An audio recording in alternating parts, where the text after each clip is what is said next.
the United States these days. That's a great game.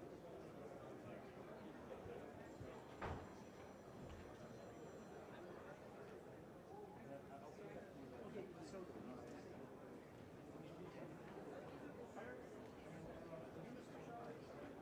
Okay. You're not Shane, right? You're not also. I'm not ashamed, but I love the game. Okay. I'm Terrence Patrick Flynn. Terrence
Good morning. The hearing will come to order.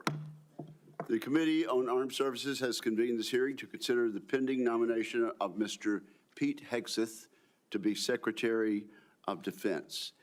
And at this point, in light of the continued suffering and death in and around Los Angeles, California, I'm going to ask my colleagues and those in the audience to observe a moment of silence.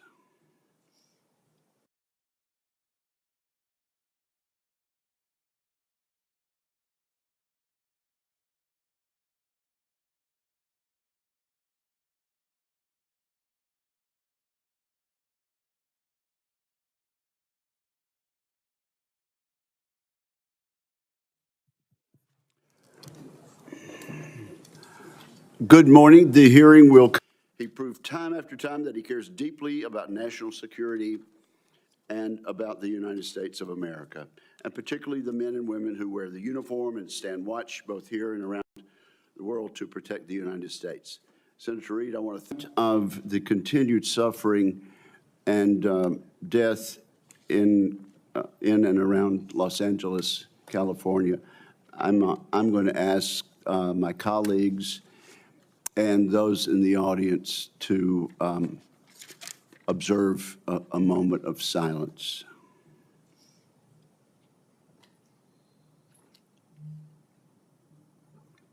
Amen. Thank you. I also want to take this opportunity to thank my good friend, Ranking Member Jack Reed. This is my first opportunity to chair this committee in this Congress. I want to thank Senator Reid. Under his chairmanship, he proved time after time that he cares deeply about national security and about the United States of America, and particularly the men and women who wear the uniform and stand watch both here and around the world to protect the United States. Senator Reid, I want to thank you for the many courtesies that you have extended to me in the past, and I look forward to working with you again in a bipartisan fashion this Congress. It's also appropriate to recognize and welcome 3 senators attending their very first Senate Armed Service Committee hearing as members. Senator Banks of Indiana, Senator Sheehy of Montana, and Senator Slotkin of Michigan. We are excited to have you as committee colleagues and look forward to many important contributions from each of you. And Senator Slotkin, as I look down at the end of the dais there, it seems that only a week or 2 ago I was sitting in that very chair being recognized by the chairman of the committee, the distinguished senator from Michigan. So time flies. Now, let me say this. We had a very appropriate expression of approval by the members of the members of the audience as our nominee and his family walked in. The distinguished ranking member and I sincerely hope that that is the last signal of approval or disapproval in today's hearing. People of the public are here. They're welcome to observe today's hearing, and Senator Reid and I agree, though, that no disruptions will be allowed. Audience members may not verbally or physically distract from the hearing, to include shouting, standing, or raising signage or gestures that block the view of the audience. And we're very serious about this, aren't we, Mr. Reid? And absolutely, sir. Those who do so will be immediately escorted from the room. Again, welcome to the witnesses, to his friends, and to interested members of the public. If confirmed, Mr. Pete Hegseth would assume the role in a moment of consequence. The United States faces the most dangerous security environment since World War II. We're witnessing the explosive growth and reach of China's hard power. We're also observing the emergence of an axis of aggressors. That coalition is characterized by broadening and deepening military cooperation among the dictatorships ruling China, Russia, Iran, and North Korea. Terrorism remains a threat as Israel wages war against Hamas and Hezbollah, and as the Assad regime collapses in Syria. America has entered a window of maximum danger, and the department needs energetic and focused civilian leadership. Those values begin at the top with the Secretary of Defense. Many of my distinguished colleagues have served in a significant tenure on this committee, and our meetings are fairly long. We should reflect over previous secretaries of defense and their hearings and ask ourselves a simple question. Has the civilian leadership of the Pentagon under the administration of both parties proven up to the challenge? Often the answer has been no. The civilian leadership has not built the Department of Defense to meet the moment. And this is our moment to correct that. A few examples illustrate how leaders in the past have fallen short. Most of the department's signature programs run years behind schedule and billions of dollars over cost. Vital initiatives have suffered, such as the F-35, the new Sentinel ICBM, and the Navy's shipbuilding program, including the Constellation-class frigate. The Department of Defense desperately needs civilian leaders who listen to the advice of combatant commanders, many of whom would benefit from innovative systems. Yet a risk-averse DoD culture has kept too many promising technologies on the wrong side of the so-called valley of death. That tenuous period between experimental prototypes and production contracts. Defense companies backed by venture capital receive less than 1% of defense contracts. As we all know, the Pentagon still cannot even pass an audit. The department must simplify and streamline its bureaucracy so it can respond to innovation. Staffs have ballooned. Organizations are top-heavy. Civilian leaders have promised time and again to slim down the bureaucracy, and perhaps genuinely hoped to. Every day, men and women in uniform make tremendous contributions to U.S. security. They and the American people deserve a Pentagon that does the same.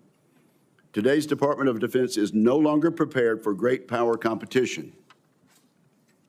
It is not a national defense institution ready to achieve and sustain technological supremacy across the range of operations. Admittedly, this nomination is unconventional. The nominee is unconventional, just like that New York developer who rode down the escalator in 2015 to announce his candidacy for president. That may be what makes Mr. Hegseth an excellent choice to improve this unacceptable status quo that I just described. He is a decorated post-9/11 combat veteran. He will inject a new warrior ethos into the Pentagon, a spirit that can cascade from the top down. Mr. Hegseth will bring energy and fresh ideas to shake up the bureaucracy. He will focus relentlessly on the warfighter and the military's core missions, deterring wars and winning the ones we must fight. He will bring a swift end to corrosive distractions such as DEI. Today, many simply acknowledge and live with the systemic problems I have mentioned earlier in acquisition, accountability, technology transition, and organizational civil service reform. Mr. Hegseth will actually move to fix these issues decisively. In short, I'm confident that Mr. Hegseth, supported by a team of experienced top officials, will get the job done. The Secretary of Defense is an incredibly important position, but the Secretary's span of control is limited. The Pentagon is vast, with 3 million plus personnel, uniformed civilian and contractor. A successful secretary understands that steering the ship means focusing his attention on strategic level priorities. The Secretary must be supported with exceptional subordinates who will run the day-to-day affairs of the Office of the Secretary of Defense, the military services, and the other DoD components. I'm also confident that as an infantryman, Mr. Hegseth understands the military principle of commander's intent. Communicate the clear objective, empower subordinates to use initiative and judgment, and hold everybody accountable. We must not underestimate the importance of having a top-shelf communicator as Secretary of Defense. Other than the President, no official plays a larger role in telling the men and women in uniform, the Congress, and the public about the threats we face and the need for a peace through strength defense policy.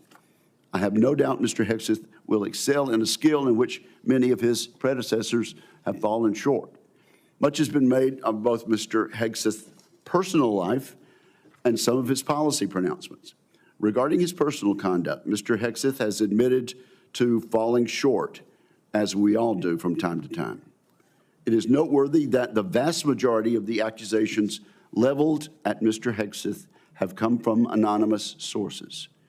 Contrast these anonymous accusations with the many public letters of support and commendation. We have seen letters from people who served with Mr. Hegseth. These individuals have worked with him professionally. They really know him and his character. These patriotic Americans have been willing to put their names and reputations on the line to support Mr. Hegseth. I look forward to sharing these testimonials with the American people. Let me mention one right now. It comes from David Bellavia, who earned the Medal of Honor for heroic actions in combat in Fallujah, Iraq. David Bellavia writes the following: Pete is fearless, unflappable, and confronts conflicts head-on. He's a leader to the core. When Pete is confirmed as the next Secretary of Defense of the United States of America, this country will finally know the privilege of having a true ambassador able to speak on behalf of this generation and its two-decade global war on terror. Washington doesn't build men like Pete. Combat builds men like Pete. As I said, there are more letters expressing the same endorsement. Today, we'll hear from the nominee directly. I want to thank Mr. Hegseth as well as his loved ones for being here today. I look forward to discussing his nomination. I look forward to hearing from Mr. Hegseth about the ways he hopes to rebuild the American strength that secures the peace. And so now I turn to my friend and colleague, Ranking Member Reed, for his opening remarks. Well, thank you very much, Mr. Chairman. I'd like to first congratulate you on your chairmanship. I look forward to continuing our committee's strong tradition of bipartisanship and collaboration. And thank you for your thoughtful and conscientious service to the committee over many years. Thank you very much, Mr. Chairman. I'd also like to take a moment to join Chairman Wicker in welcoming our new members, Senator Slotkin, Senator Banks, and Senator Sheehy. Welcome. We look forward to working with you. Mr. Hegseth, I welcome you and your family to today's hearing, and I'm also glad to recognize my former colleague, Norm Coleman, and Congressman Mike Waltz. Thank you, Congressman. Mr. Hegseth, I want to begin by saying that I respect and appreciate your military service in the Army National Guard. I know from experience that there is no greater privilege than to lead American soldiers, and I thank you for answering the call. You have been nominated to be the Secretary of Defense. The Secretary is responsible for leading a department of 3.5 million service members and civilians, an annual budget of nearly $900 billion, and hundreds of thousands of aircraft, ships, submarines, combat vehicles, satellites, and the nuclear arsenal. The Secretary also plays a powerful role with our allies, partners, and adversaries abroad. And as we speak, China is seeking to undermine our interests, intimidate our friends, and challenge our standing in the world. Russia's campaign against Ukraine threatens not only Europe, but the entire global order. Ongoing violence in the Middle East has teetered on the edge of all-out war, and the ideologies and actions of violent extremists endanger our citizens, even on our own soil, as the recent tragedy in New Orleans painfully reminds us. These are perilous times, and the position of Secretary of Defense demands a leader of unparalleled experience, wisdom, and above all else, character. The Secretary is expected to be a fair, nonpartisan, and responsible leader, as well as a trustworthy advocate for the men and women that he leads. Mr. Hegseth, I do not believe that you are qualified to meet the overwhelming demands of this job. We must acknowledge the concerning public reports against you. A variety of sources, including your own writings, implicate you with disregarding the laws of war, financial mismanagement, racist and sexist remarks about men and women in uniform, alcohol abuse, sexual assault, sexual harassment, and other troubling issues. I have reviewed many of these allegations and find them extremely alarming. Indeed, the totality of your own writings and alleged conduct would disqualify any service member from holding any leadership position in the military, much less being confirmed as the Secretary of Defense.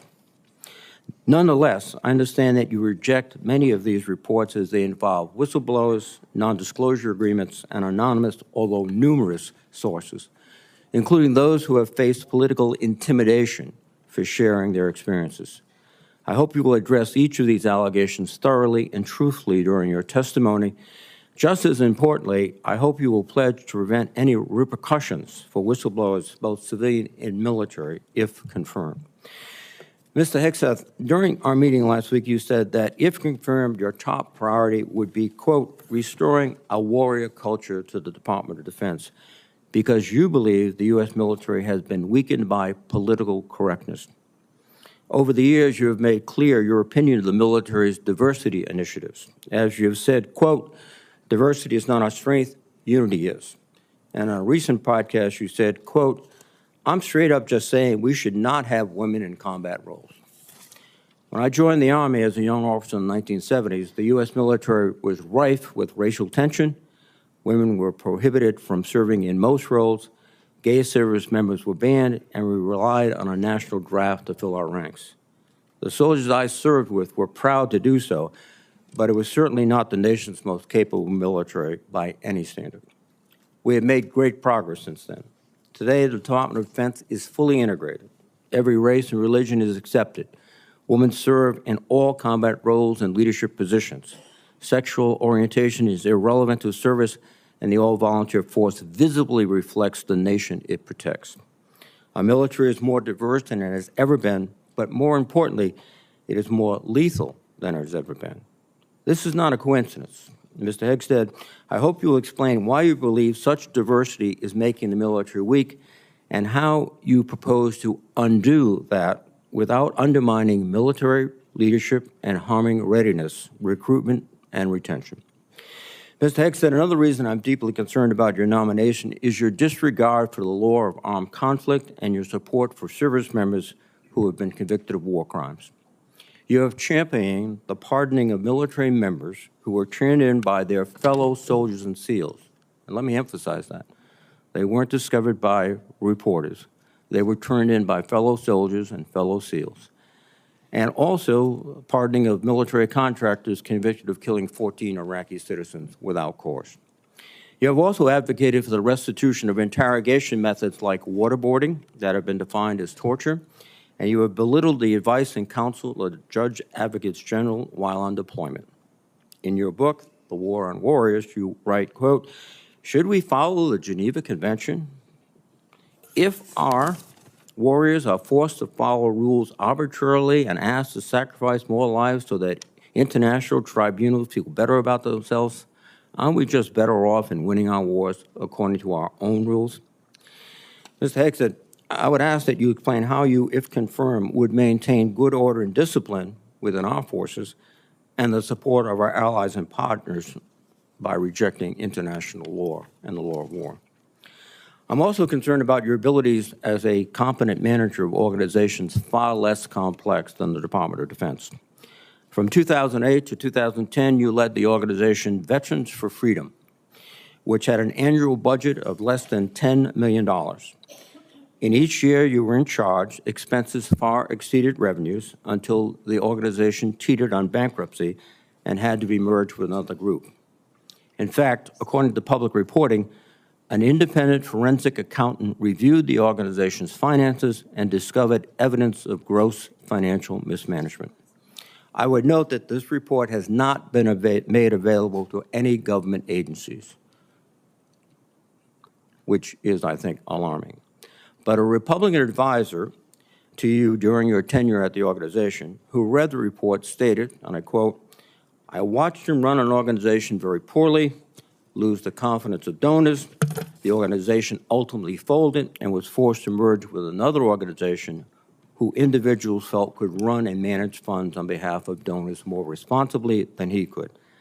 I don't know how he's going to run an organization with an $857 billion budget and 3 million individuals." And that is the only comment we've had and the only access we've had to the forensic report. A similar thing happened with the Concerned Veterans for America, a second veterans group that you led from 2011 until 2016. During those 5 years, tax records show that the organization spent more than it raised. Just as troubling are reports that a significant amount of debt was incurred from social events and parties filled with excessive drinking and questionable personal behavior. Mr. Hicks said, "I hope you will explain what actions you will take, if confirmed, to be a better steward of Defense Department's large budget." Finally, while I appreciate our meeting last week, it is unacceptable that you did not meet with any other Democratic members of this committee before this hearing, as has been our bipartisan tradition. During my time in the Senate, I have voted for and worked closely with Secretaries of Defense appointed by Republican presidents. While we may disagree politically, there was always an understanding that rank partisanship should have no place when it comes to providing for the men and women who serve in uniform. And Mr. Hegseth, I am troubled by the many comments you have made both as a commentator and in your published writings. For example, in your book, American Crusade, you wrote, quote, "Modern leftists, who represent the soul of the modern Democratic Party, literally hate the foundational ideas of America." You also wrote, "The other side, the left, is not our friend. We are not esteemed colleagues, nor mere political opponents. We are foes. Either we win or they win. We agree on nothing else." Mr. Hegseth, if confirmed as Secretary of Defense, you would lead an organization that, like the country it represents, is composed of Democrats and Republicans. Yet your language suggests that you regard many of these men and women as foes. And I would ask you to explain why service members and civilians who do not share your political opinions can trust that they will not be targeted during your tenure. Indeed, the challenge of the Secretary of Defense is to remove partisan politics from the military. You propose to inject it. This would be an insult to the men and women who have sworn to uphold their own apolitical duty to the Constitution. Mr. Hegseth, you are the 9th nominee for Secretary of Defense that I've had the honor to consider as a member of the Senate Armed Services Committee. I have voted in favor of all your predecessors, including those in the first Trump administration. Unfortunately, you lack the character and composure and competence to hold the position of Secretary of Defense. Thank you. Thank you, Senator Reed. And now it's my privilege and honor and pleasure to recognize 2 witnesses who have come forward to introduce our nominee. First, I recognize my former colleague and former Senator Norm Coleman of Minnesota for the purpose of an introduction. Norm, we are glad to see you and glad to have you back, and you are recognized for an introduction. Thank you, Mr. Chairman, Ranking Member Reed, members of the committee, my former colleagues. I'm honored to introduce a son of Minnesota to you, Pete Hegseth. As a senator from Minnesota, I spent many hours with this young man as he walked the halls of Congress advocating on behalf of America's veterans. And he is young in the best sense of the word. He is strong, focused, intelligent, incisive, a great listener, and is almost supernaturally energetic, just what we need in a Secretary of Defense in times of massive change. He is the real deal. F. Scott Fitzgerald was a writer in my city of St. Paul, and said the problem with America is that there are no second acts. He was wrong. Pete was a brave soldier, has been an able communicator, and I believe is about to begin a great second act as our Secretary of Defense. He has struggled and overcome great personal challenges. Please don't give in to the cynical notion that people can't change. We need the ones who can change to lead us, to be beacons of hope, and to remind us that grace can lead us home. 4 years ago, President Biden's nominee, Lloyd Austin, a good and honorable man, received 97 votes on the floor of the Senate. And we went through the debacle of the Afghanistan withdrawal. Putin invaded Ukraine. The Houthis endanger our shipping lanes. We witnessed Israeli miracles against America's enemies in the Middle East, where the United States was more of an impediment than a help. Our recruitment numbers have sunk dramatically, and our southern border has suffered a slow but dangerous invasion. Yes, Pete Hegseth is an out-of-the-box nominee, and I say it's high time to get out of the box. One more thought. The country longs for a government of less division and more respect and dignity. My hope is that this committee hearing provides what they are asking for. Disagree? Yes. Strongly if necessary. But then come together to support the nominee, this nominee, Pete Hegseth, of the one president we have at a time, laying aside partisan politics for the essential mission of national security upon which everything else depends. Mr. Chairman, I yield. Thank you, Norm. I do appreciate that and appreciate your presence today. I now have the honor and pleasure of introducing Congressman Waltz.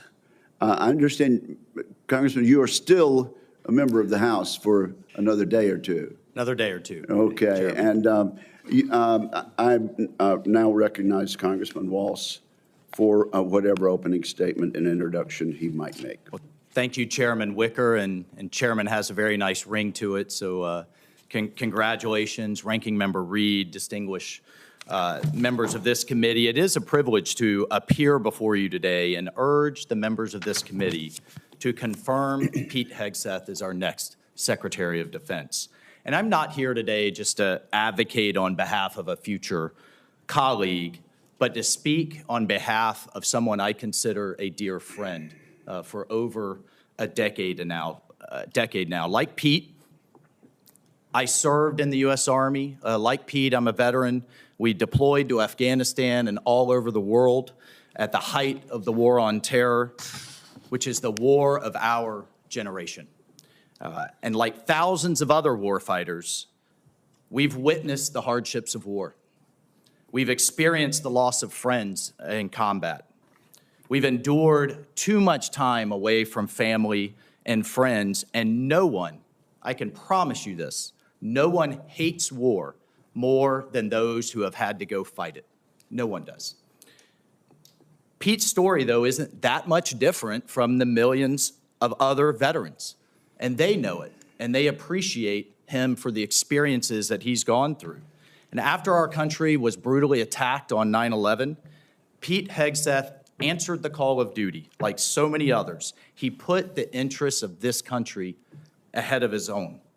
And I can tell you firsthand, as can the heroes sitting in this audience behind me, Pete's character of country, his selflessness, his duty, these are the key tenets that have shaped him into the leader that he is today. These are the traits that President Trump recognized when making the decision to nominate Pete for this critical role. He will bring the perspective of being the first Secretary of Defense to have served as a junior officer on the front lines, not in the headquarters, on the front lines in the war on terror, and recognizes the human costs, the financial costs, and the policy drift that was discussed often in this very room that led us to decades and decades of war. So not only does he understand the threats he faces, but as the chairman mentioned, he is brilliant, in my mind, at communicating those to the American people in a way that is often not communicated in Washington, D.C., to reach out to the American people so that they understand why the military needs to do what it needs to do. And look, I have no doubt that he is going to get the Pentagon back to its primary mission, lethal readiness. That warrior enemies will respect. That warrior ethos is what our enemies will fear, and it's that warrior ethos that will keep the peace. And so, look, ladies and gentlemen, in my humble opinion, our military deserves better than it's getting. Our country faces a devastating recruitment crisis. Men and women are not volunteering to serve at the levels required. Our readiness is down. Our costs are up. And it seems like nearly every major weapon system, again, often discussed in this very room, is costing too much, delivering too little, and taking way too long. The bottom line is the status quo is unacceptable. It's not working. And the members of this committee, you all know it. You know it's not working. And the members of the House Armed Services know it's not working. And we have hearing after hearing, year after year. And here we are decades later describing the same problems. The Pentagon has continuously failed audits. The businesses that want to do business with the Pentagon have to pass an audit, but the entity itself fails an audit. Innovation is stalled, morale is down, standards have been weakened, and meritocracy is less valued. And as a result, our adversaries have been emboldened all over the world. Ladies and gentlemen, it's time for change. It is time for change. You all have literally seen thousands of veterans, as the chairman cited one amazing Medal of Honor recipient. But we have seen thousands of veterans expressing their support for Pete. This is a man who can reinvigorate that warrior ethos, and this is a man that will lead. I can't imagine having a more capable partner in my position as National Security Advisor. Pete is a man of family, of faith, and he's committed to making our country strong again. And most importantly, and brother, I know this in my core, he will always have as a first principle the service members that are out there on the front lines for all of us at the heart of every decision he makes. So senators, I urge you to support this confirmation. It is critical that President Trump has his national security team in place for the challenges ahead, and I thank you. Thank you, Mike, for your testimony, and I'm guessing that each and every member of this committee will want to have you on speed dial for the next few years. So thank you both. Our two guests may stay, or I know they have other engagements and responsibilities also, but thank you both for your testimony. At this point, Mr. Hegseth, I'm required to ask you as a nominee a series of questions that the committee asks all civilian nominees who appear before it. If you would, please simply respond in the affirmative or negative to each question. Have you adhered to applicable laws and regulations governing conflicts of interest? Yes, sir. Have you assumed any duties or taken any actions that would appear to presume the outcome of the confirmation process?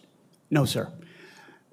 Exercising our legislative and oversight responsibilities makes it important that this committee, its subcommittees, and other appropriate committees of Congress receive testimony, briefings, reports, records, and other information from the executive branch on a timely basis.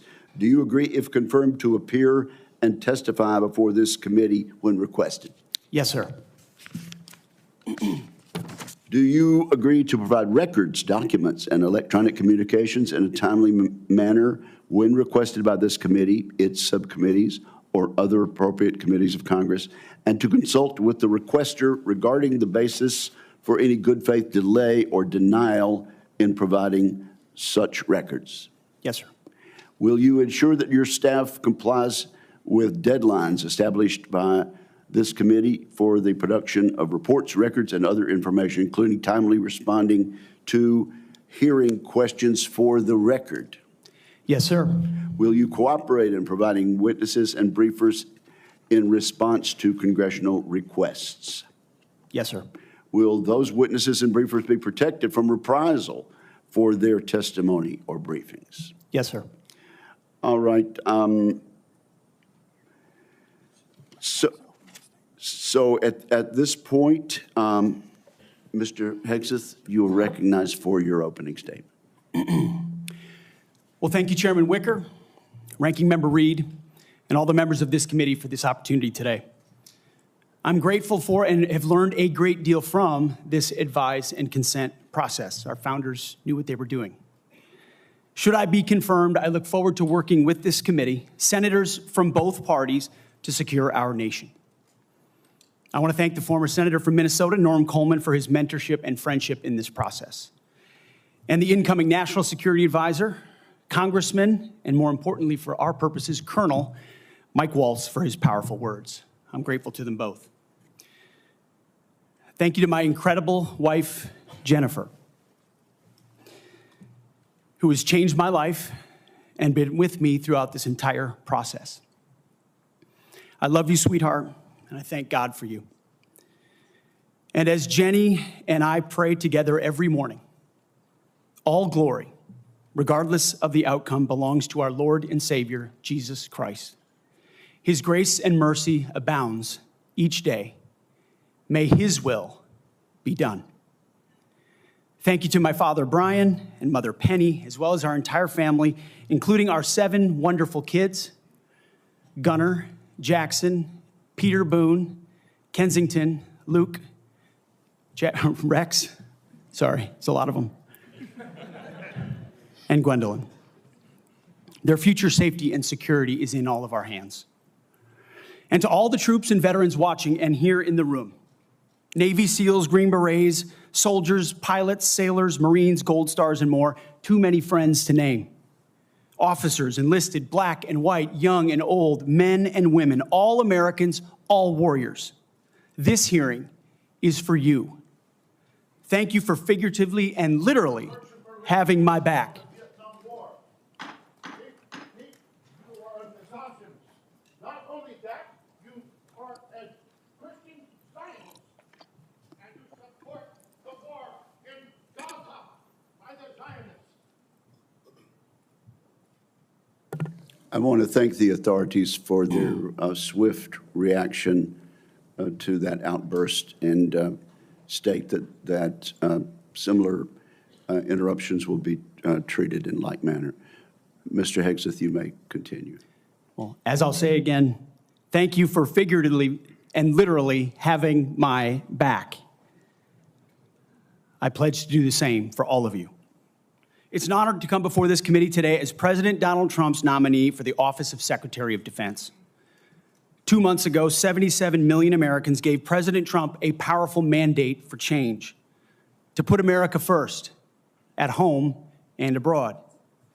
I want to thank President Trump for his faith in me and his selfless leadership for our republic. The troops have no better commander-in-chief than Donald Trump. As I've said to many of you in private meetings, when President Trump chose me for this position, the primary charge he gave me was to bring the warrior culture back to the Department of Defense. He, like me, wants a Pentagon laser-focused on lethality, meritocracy, warfighting, accountability, and readiness.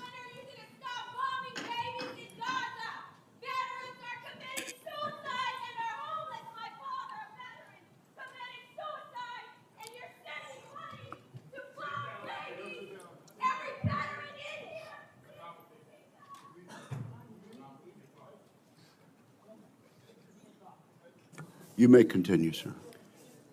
Returning the Pentagon back to warfighting, that's it. That's my job. Mr. Hegseth, suspend your remarks. Let me just say this. The Capitol Police are going to remove immediately individuals that are disrupting the hearing. I see a pattern attempted to be inflicted on the committee, and we're simply not going to tolerate that. You may proceed. To bring back warfighting, if confirmed, I'm going to work with President Trump and this committee to, 1, restore the warrior ethos to the Pentagon and throughout our fighting force. In doing so, we will reestablish trust in our military, addressing the recruiting crisis, the retention crisis, and readiness crisis in our ranks. Members of the security force will remove members.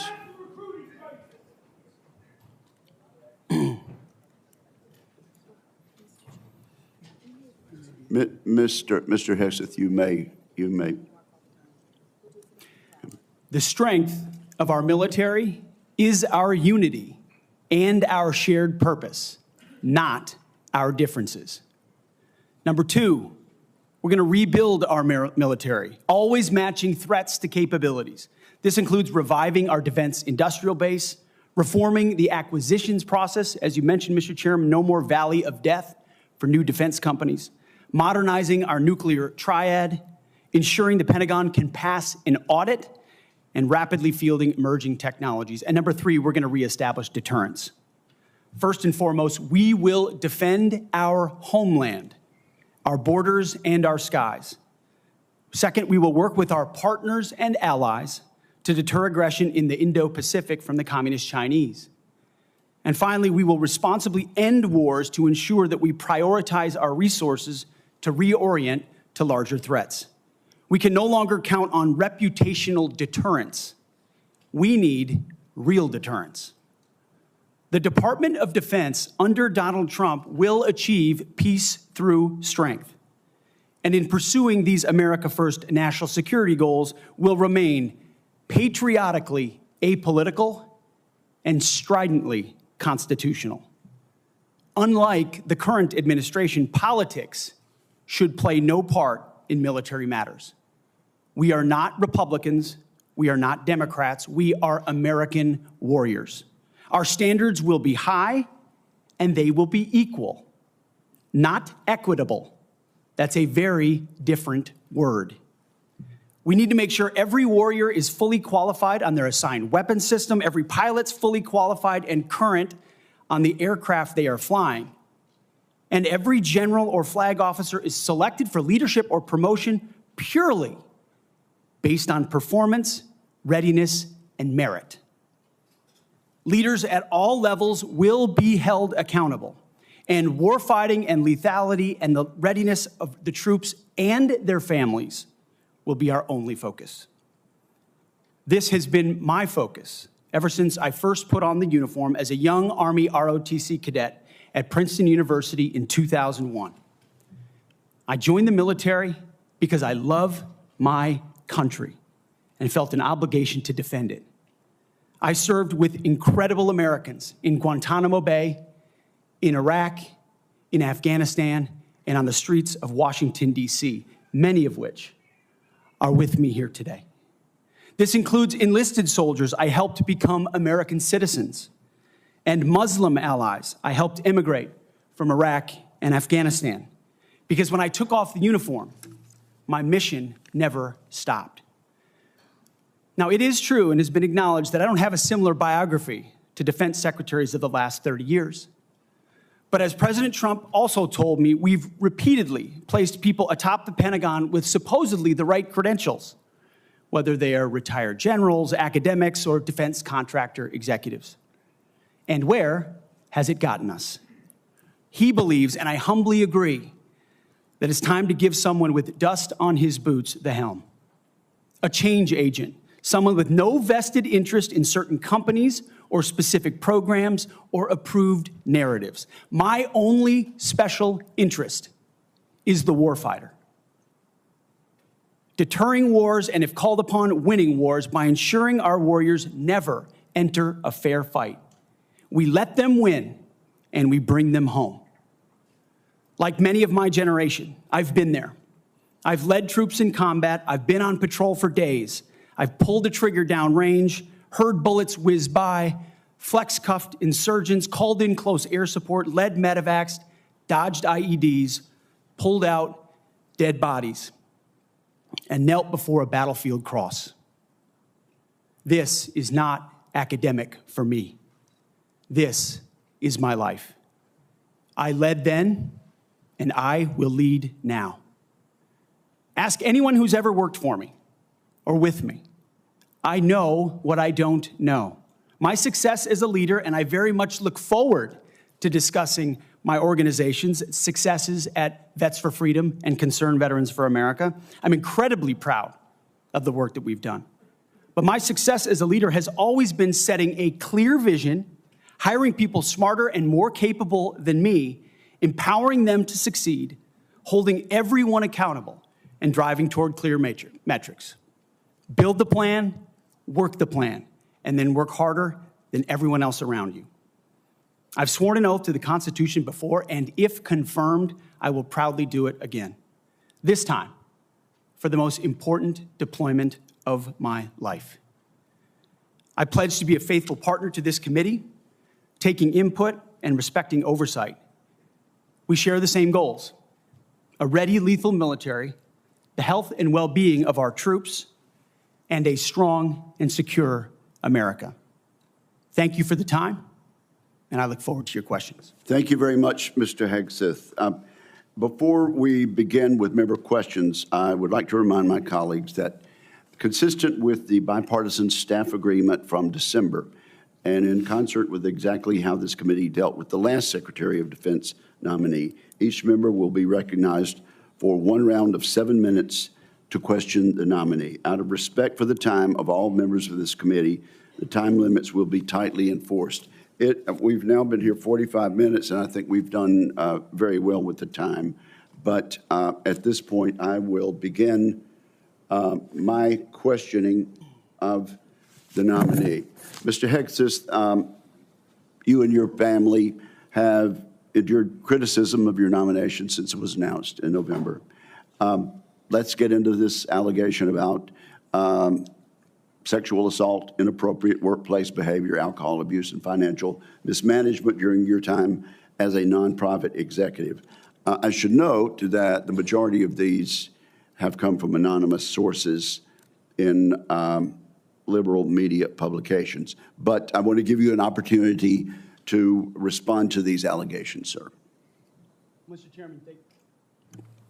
Chairman, thank you for that opportunity. You are correct.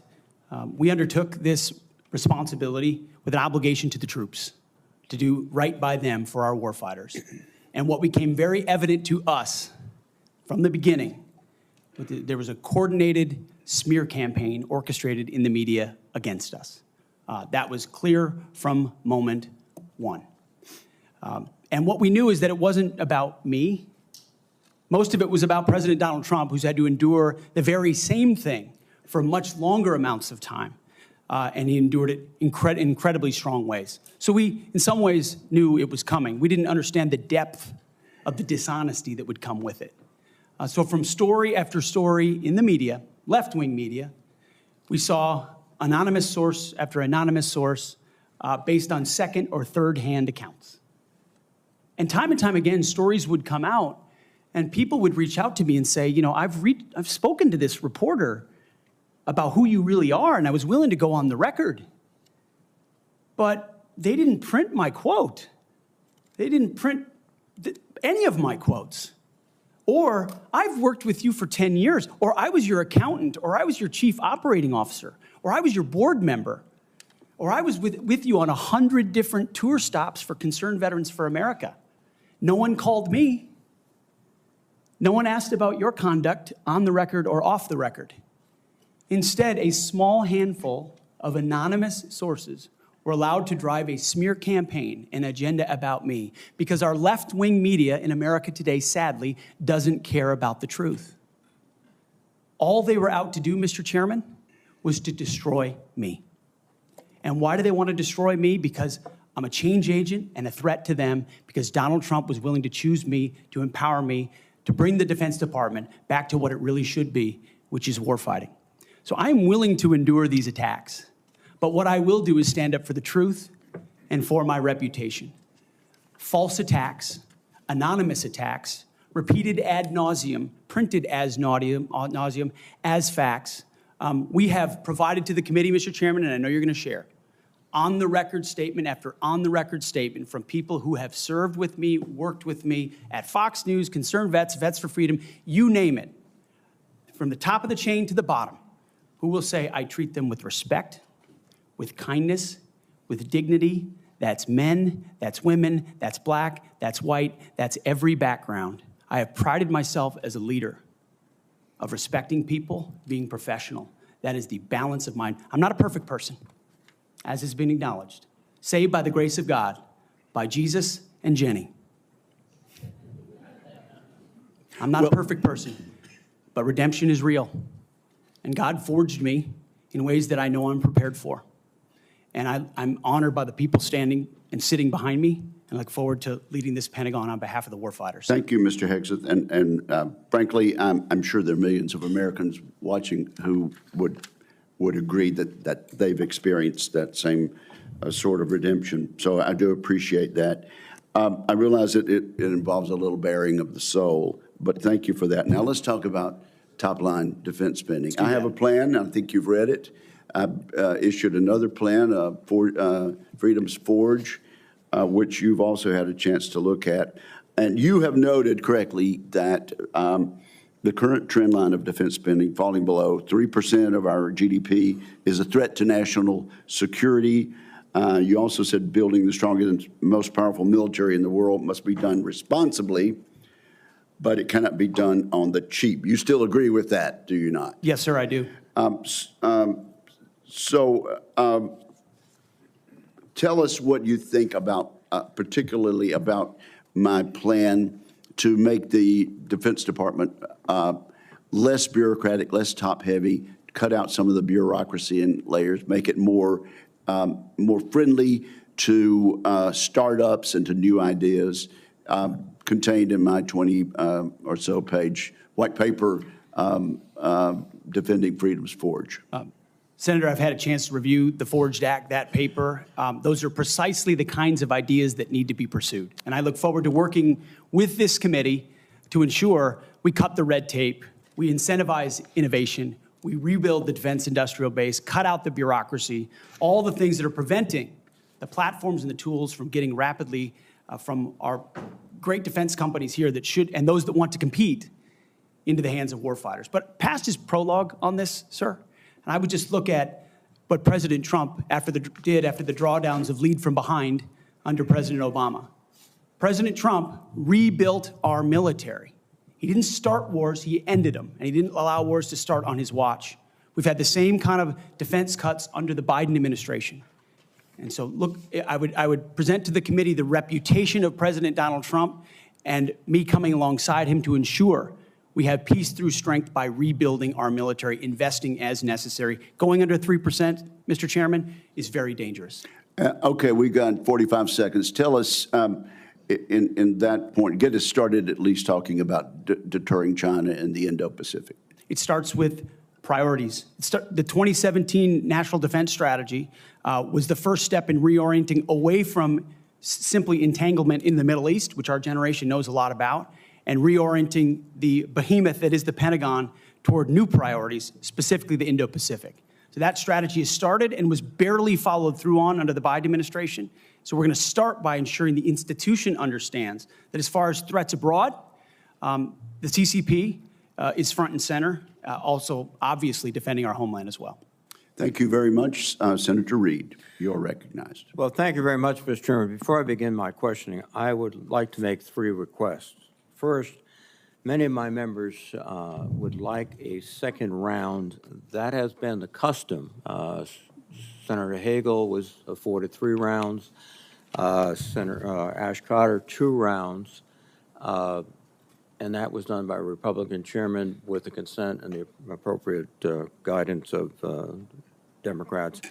I must say, too, my recollection is I've never denied anyone the opportunity to ask the second round of questions as I chaired. I would request the second round. And my time is running. I think these are administrative. Oh, yeah, you're using your time. No, if the timekeeper will pause the time. I must say, I think we're going to have adequate time for questioning, and I know Democrat members have coordinated their questions as much as we have, and we are following the same exact precedent on all things that we did with Secretary Austin. So I respectfully understand what you're saying, but I think we have an agreement. It's been known for quite some time, and I intend to stick with that agreement which we made last December. What is your second request? Second, as been publicly reported, you and I have both seen the FBI background investigation of Mr. Hegseth, and I want to say for the record, I believe the investigation was insufficient, frankly. There are still FBI obligations to talk to people. They have not had access to the forensic audit, which I referenced to, and the person who had access to was quite critical of Mr. Hegseth. And I think people on both sides have suggested that they get the report. I know your colleagues have asked for it. Senator Thune assured me personally that he thought it was an appropriate idea. So I would ask, and I would say too, as a precedent, one of President Trump's appointees had similar very complicated personal issues. The report was made available to all the members of the committee. We would be following precedent, and I ask that that be made possible. Again, there's been much discussion about this, and what I intend to do is follow the exact precedent that we've had for the last two hearings with regard to secretaries of defense. Not only Secretary Austin, but Secretary Mattis 8 years ago. And that was for the chair and the ranking member to see the report. And so that is my intention as chair of this committee. Finally, Mr. Chairman, I have several letters that I would include for the record. One from Count Every Hero, which is an organization of retired four-star generals and former secretaries of defense that is critical of the proposed purge panels. One from an organization for domestic violence. One for a Council on American Relations. And also several letters that raise questions. I would ask they be submitted for the record. Without objection, they will be submitted. And Mr. Reed, your time has now expired. Just kidding. Yeah. You're recognized for 7 minutes. Thank you. You're a very understanding chairman. I like that. I like that. Ms. Hegseth, you've written, and it's quote, "Oh yeah, and fire any general who hasn't carried water for Obama and Biden's extra constitutional and agenda-driven transformation for our military. Clean house and start over." It's come to my attention that current serving military personnel have received emails threatening them with being fired for supporting the current DOD policies. One mail that was sent to a military officer with the subject line, "Clean house," reminiscent of your specific comment, states, and I quote, "With the incoming administration looking to remove disloyal, corrupt, traitorous, liberal officers such as yourself, we will certainly be putting your name into the list of those personnel to be removed. We know you support the woke DEI policies and will ensure you never again influence anyone in the future. You and the redacted spouse's name will be lucky if you're able to collect your military requirement," end quote. Now, I want to remind everyone that these policies that are being referred to date back decades, to the 1940s and 50s with respect to racial discrimination particularly, and administrations of both parties, including the Trump administration and their first party, caused those policies to be enforced. Mr. Hegseth, are you aware of these emails being sent to officers? Senator, you mentioned the word accountability, which is something we have not had for the last 4 years. Are you aware of these messages being sent to officers? Certainly, I'm not aware of that. It's not one of my efforts, but there's been no accountability for Excuse the me. disaster of the withdrawal in Afghanistan, and that's precisely why we're here today. Excuse me. Is that leadership has No. been unwilling to take accountability. It's the time to restore that to our most senior ranks. You've written publicly that DI policy is a distraction and have military personnel walking on eggshells. Do you believe that emails like that are essentially threatening both a serving officer and a spouse and claiming that they'll lose their pension will have a distraction and detract from the lethality? Senator, you mentioned the 40s and 50s, and you're precisely right. The military was a forerunner in courageous racial integration in ways no other institutions were willing to do. I served with men and women of all backgrounds because of the courage of people Do you decades and believe, decades ago. Mr. Incredibly Hegseth, important. please, do you mean- However, please, the do you- DEI policies of today are not the same as what happened back then. They're dividing troops inside formations, causing commanders to walk on eggshells, not putting meritocracy first. That's the indictment that's made by those serving right now. Excuse me. And why we're having this Excuse me. conversation. All of your public comments don't talk about meritocracy. They talk about liberal democratic efforts that are destroying the military, that those people are our enemies. That's not meritocracy. That's a political view. And your goal, as I see emerging, is to politicize the military in favor of your particular positions, which you've outlined extensively, which would be the worst blow to the professionalism of the United States military and would undercut readiness, undercut retention, because I can see officers receiving these emails beginning to wonder very seriously if they should continue. Let me change subject for a moment here. You've been instrumental in securing pardons for several convicted war criminals. In at least two of these cases, the military personnel who served in combat with these convicted service members were not supportive of the pardons. They did their duty as soldiers to report war crimes. Your definition of lethality seems to embrace those people who do commit war crimes, rather than those who stand up and say, this is not right. So what's the response to your service members who personally witnessed these and courageously reported them to their superiors?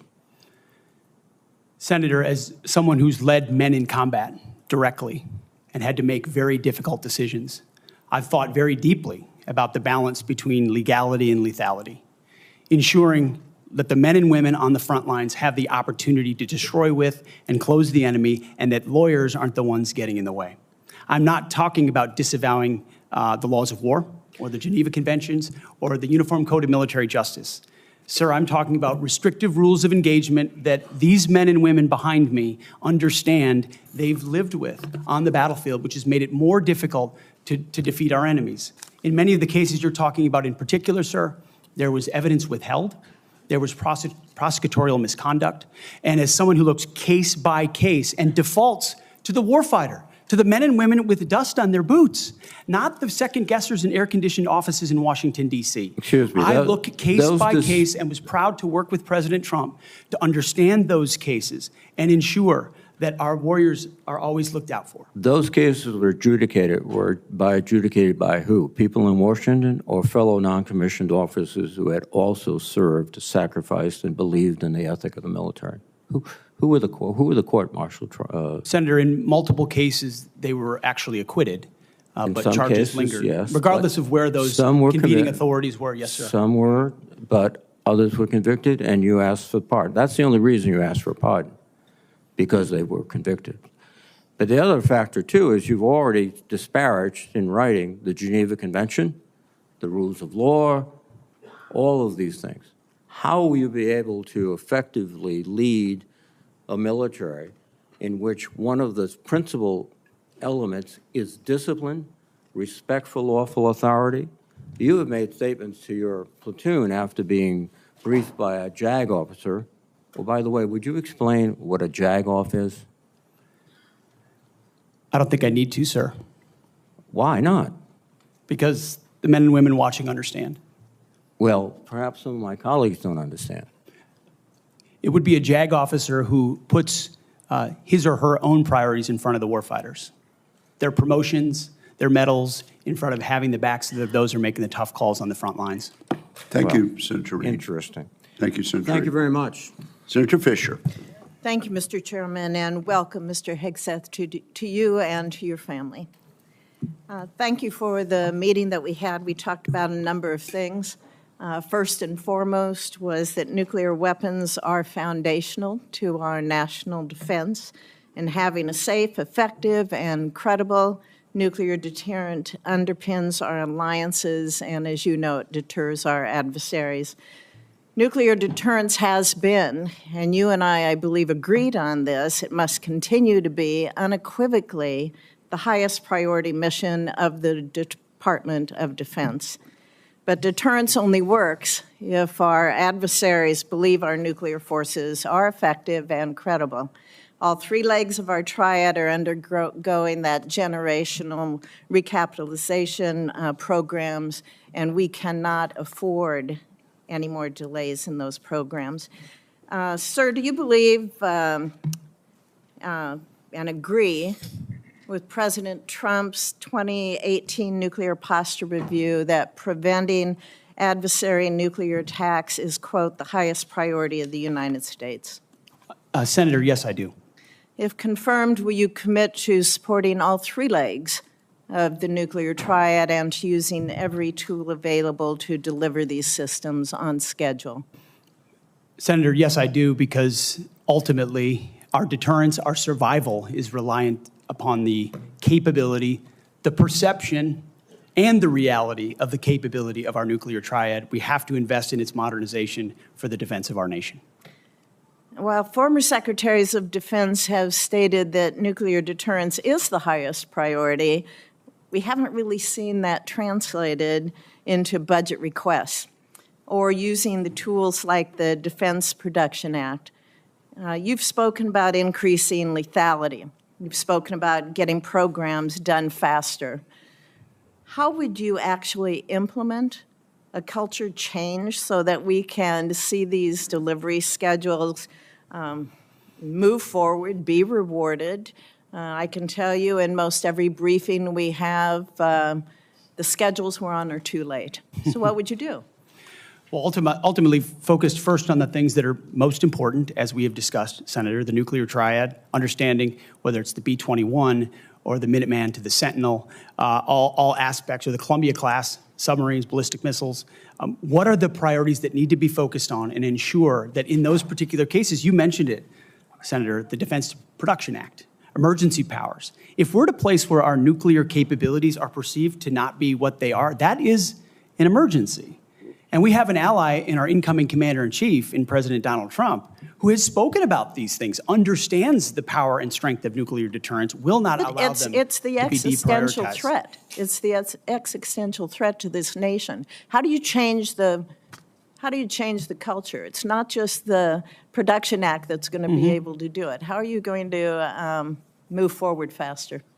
Competition, Senator, is important, critically important. The Death Valley that was talked about, leveraging the innovation of Silicon Valley, which for the first time in generations has shown a willingness, desire, and capability to bring its best technologies to bear at the Pentagon, a Pentagon that has become too insular, tries to block new technologies from coming in. So we have to embrace that, there's some great Office of Strategic Capital, DIU initiatives that provide loans to companies to participate, because you have to invest in the defense industrial base for the longer term projects. We have the capability, the missiles and the munitions, but also to rapidly field emerging technologies that we need on the battlefield right now. So as we learn things, say in the war in Ukraine, those technologies, as we look at threats we're going to face, find ways to rapidly field those using off-the-shelf technologies or standard designs, modular designs.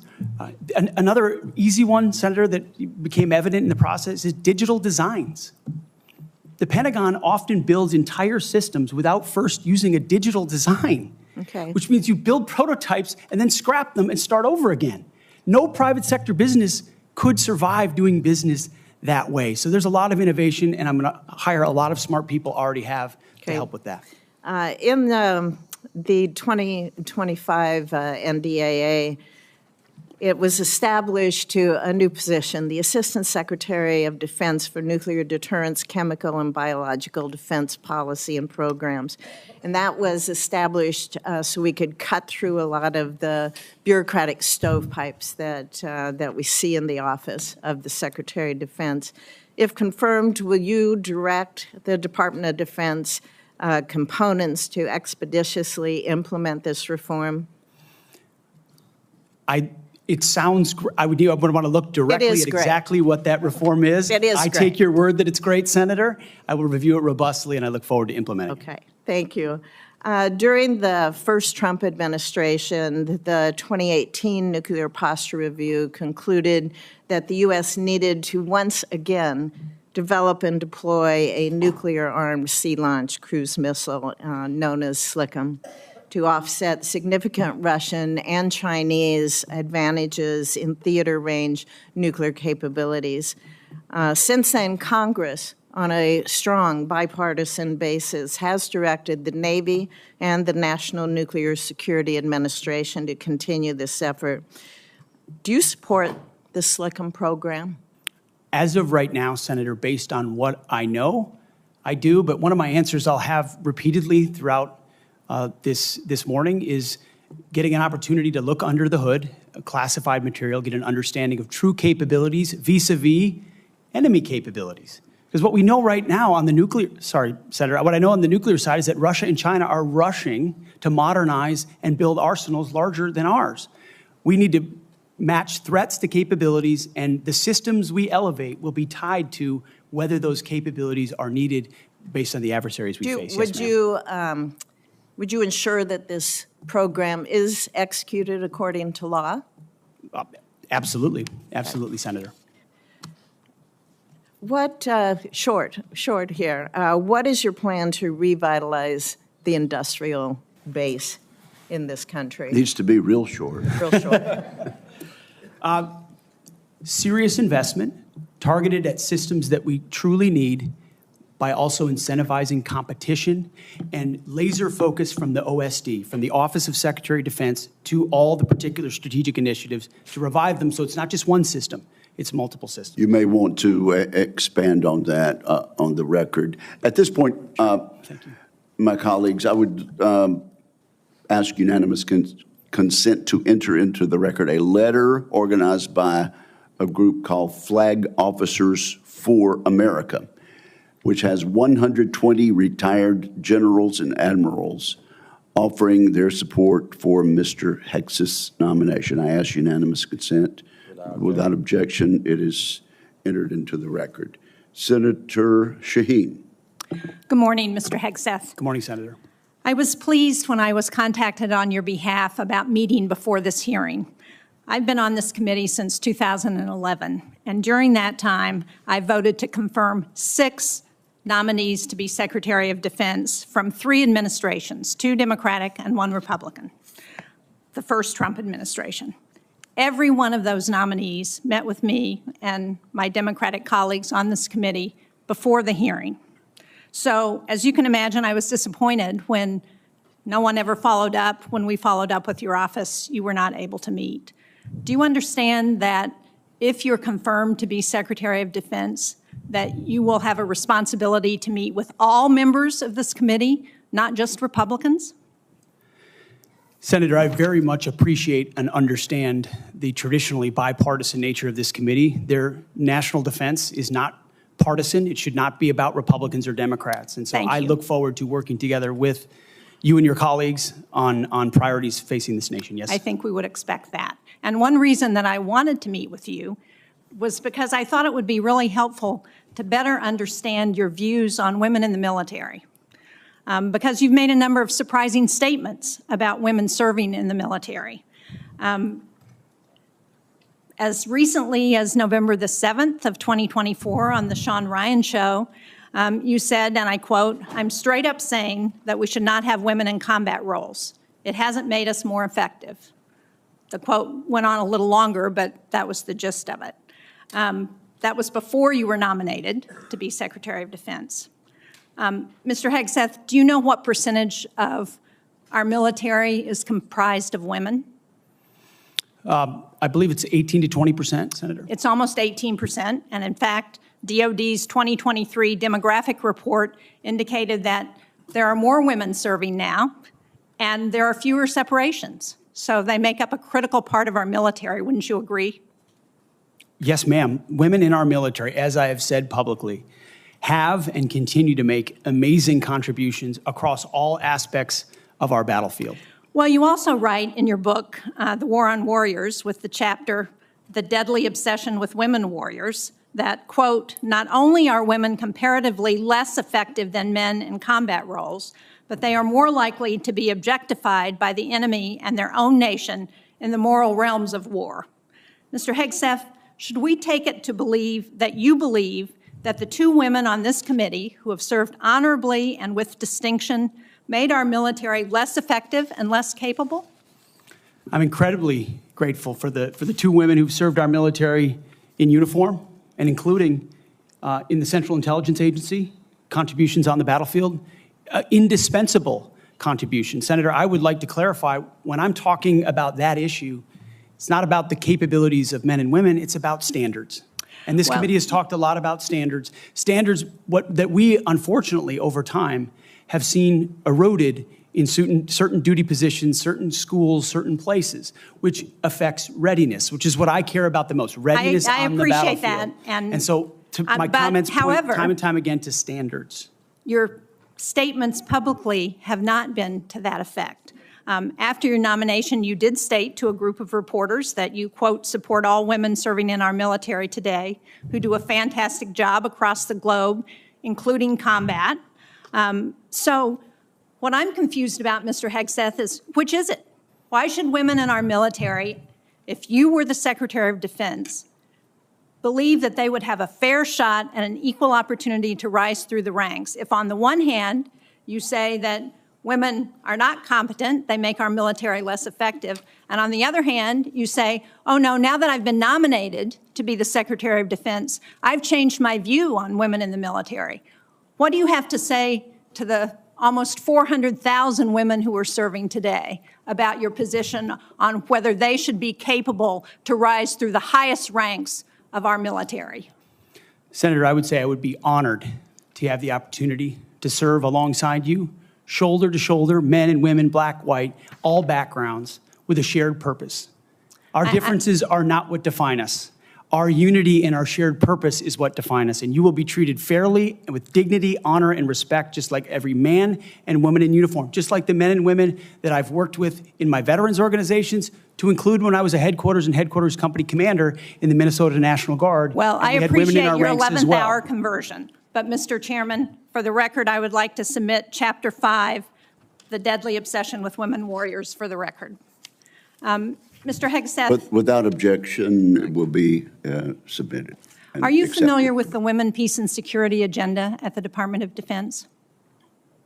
Yes, ma'am, I am. This is a law that was signed during President-elect Trump's first term. It was legislation that I sponsored with Republican Senator Capito of West Virginia. It was co-sponsored by Marco Rubio, the nominee to be the President-elect's Secretary of State. It was led in the House of Representatives by Kristi Noem, the President-elect's nominee to be the Secretary of Homeland Security. It mandates that women be included in all aspects of our national security, including conflict resolution and peace negotiations. And at the Department of Defense, it has been the law for 8 years under both the Trump and Biden administrations. The DoD has incorporated women throughout its decision-making as a result. Every single combatant commander across 2 administrations has told this committee that this law and its implementation at the Department of Defense provides them a strategic advantage operationally. Based on your comments, it appears that the example that you would like to set, not only for women in this country, but for women across the globe, 50% of the world's population, as the prospective nominee to lead the most combat-credible military in the entire world, is that women should not have an equal opportunity in our military. So will you commit to preserving the Women, Peace, and Security law at DoD and including in your budget the requisite funding to continue to restore and resource these programs throughout the DoD? Senator, I will commit to reviewing that program and ensuring it aligns with America First national security priorities, meritocracy, lethality, and readiness. And if it advances American interests, it's something we would advance. If it doesn't, it's something we would look at. Well, since former President Trump signed the law, I hope that he agrees with you. Thank you, Senator Shaheen. At this point, I would ask unanimous consent to enter into the record 5 letters of support from female service members and combat veterans who support Mr. Hegseth's nomination. These women represent diverse viewpoints, from a retired colonel with over 25 years of service to an active duty Navy surface warfare commander to a senior airman. They support Mr. Hegseth and comment on his focus on merit, warfighting readiness, military training status, and the warrior ethos. So without objection, it will be entered into the record. And now I'm honored to recognize Senator Cotton for 7 minutes. Mr. Hegseth, let's continue on this line of questioning about what's sometimes referred to as women in combat. I think that phrase is something of a misnomer. Many members of this committee have served in combat in the last 25 years, to include women and men. I'm sure all those men served with women, whether they were military police officers or they were pilots or whether they were intelligence analysts or medics or what have you. You served. I assume you served with women who were on the front lines as well. Is that correct? Yes, sir. And were those women anything other than skilled, brave, and honorable in their service? They were some of the best soldiers I worked with. So women have been serving in combat for a long time. Women have even been serving in combat units like infantry battalions for a long time in roles like medics or mechanics or what have you. So what we're talking about here specifically is women in ground combat roles in jobs like infantrymen or artillerymen or special forces. Until about 10 years ago, that wasn't the case. Under Secretary Panetta, those roles were opened up to women to serve in. Has President Trump indicated at all that he plans to rescind or alter that guidance? You're correct to point out, Senator, that these are the decisions that the Commander-in-Chief will have the prerogative to make. He has not indicated to me that he has plans to change whether or not women would have access to these roles. However, I would point out, ensuring that standards are equal and high is of importance to him and great importance to me. Because in those ground combat roles, what is true is that the weight of the ruck on your back doesn't change. The weight of the .155 round that you have to carry doesn't change. The weight of the .240 Bravo machine gun you might have to carry doesn't change. And so whether it's a man or a woman, they have to meet the same high standards. And Senator, in any place where those things have been eroded or in courses, criteria have been changed in order to meet quotas, racial quotas or gender quotas, that is putting a focus on something other than readiness, standards, meritocracy, and lethality. So that's the kind of review I'm talking about, not whether women have access to ground combat. Okay, so thank you. So you expect no change to that guidance, but as you point out, in these specific jobs, there are irreducible physical demands. We expect our intelligence analysts and our mechanics to be physically fit in the military, but it's different when you're in the infantry or the artillery. You just mentioned a few things. Let me point it out. An artillery shell weighs almost 100 pounds. An Abrams tank round weighs around 50 pounds. The M240 Bravo machine gun with its tripod weighs almost 50 pounds. The average weight of a full kit, ammo, water, commo, body armor for a soldier is over 100 pounds. Nothing you can do can change any of those things, right? That is physical reality. Go ahead. Yes, Senator. And I would say the requirements to handle those things in a ground combat unit, as far as standards, can look different than those of a medic or a drone pilot. And so it's not that it has to be the same standard throughout, it's standards to maximize efficacy of that particular position. Let me read a quote here from one Army officer.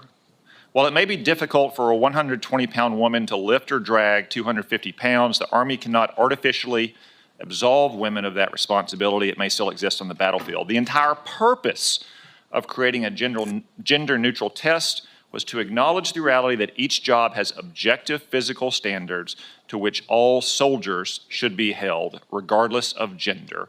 The intent was not to ensure that women and men will have an equal likelihood of meeting those standards. I assume, based on your testimony, you agree with that Army officer? Absolutely. The standards need to be the same and they need to be high. And they need to be set by the people closest to the problem set, closest to the understanding of what is required by that job. Commanders, commanding officers, and COCOMs and elsewhere who understand the reality of what they face, that's the feedback we should get. That's what should be enshrined and enforced, and no other set of political prerogatives. When I talk about removing politics, ideological or political prerogatives should contribute to those determinations, nothing other than the execution of the mission. Thank you. For the record, that Army officer was Captain Kristen Griest, the Army's first female infantry officer and one of its first female Ranger School graduates. One final point, you said they need to be objective, gender neutral, and high. That's because the demands are, in fact, very high. The current physical fitness test for the Army has a minimum 2-mile run of 22 miles. Run. And I want the reporter to note that I'm putting run in air quotes, because 22 miles at 2 miles is not running. It may be jogging, it's probably walking fast. Let's move on. Got a big, 22 minutes. We've got a big audience here. Many of them seem to be patriotic supporters of you, Mr. Hegseth. Some of them seem to be liberal critics of you. I would note that it's only the liberal critics that have disrupted this hearing. As was my custom during the Biden administration, I want to give you a chance to respond to what they said about you. I think the first one accused you of being a Christian Zionist. I'm not really sure why that is a bad thing. I'm a Christian. I'm a Zionist. Zionism is that the Jewish people deserve a homeland in the ancient Holy Land where they've lived since the dawn of history.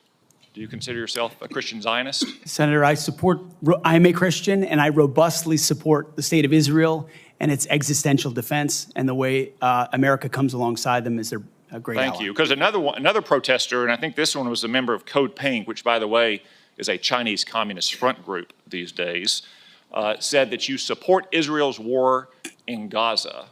I support Israel's existential war in Gaza. I assume, like me and President Trump, you support that war as well, don't you? Senator, I do. I support Israel destroying and killing every last member of Hamas. And the third protester said something about 20 years of genocide. I assume that's our wars in Iraq and Afghanistan. Do you think our troops are committing genocide in Iraq and Afghanistan? Senator, I do not. I think our troops, as you know, as so many in this committee know, did the best they could with what they had. We're not, the outcomes, and tragically, the outcome we saw in Afghanistan under the Biden administration put a stain on that, but it doesn't put a stain on what those men and women did in uniform, as you know full well, Senator. Thank you, Mr. Hegseth. Thank you, Senator Cotton. At this point, I ask unanimous consent to offer to the record a letter submitted by Omar Abbasi, son of former city council president of Samarra, Iraq, who worked with Mr. Hegseth in Iraq. Without objection, that will be entered. Senator Gillibrand. Thank you, Mr. Chairman. Thank you, Mr. Hegseth. I do want to thank you, particularly your public statements, because they are so hurtful to the men and women who are currently serving in the U.S. military, harmful to morale, harmful to good order and discipline. If you are saying that women shouldn't be serving in the military, and I'm going to read you your quotes, because the quotes themselves are terrible. You will have to change how you see women to do this job well, and I don't know if you are capable of that. So I want to press on these issues that my colleague Jeanne Shaheen brought up, because she said it so well. So first of all, you answered your questionnaire. Do you believe that any American who wants to serve in their country in the military and can meet objective standards set by the military should be allowed to serve without limitation? You've said yes to that question. But then in all of these other circumstances, you've denigrated active duty service members. We have hundreds of women who are currently in the infantry, lethal members of our military serving in the infantry, but you degrade them. You say, we need moms, but not in the military, especially in combat units. So specific to Senator Cotton's question, because Senator Cotton was giving you layups to differentiate between different types of combat. And specifically, as Secretary, would you take any action to reinstitute the combat arms exclusion for female service members, knowing full well you have hundreds of women doing that job right now?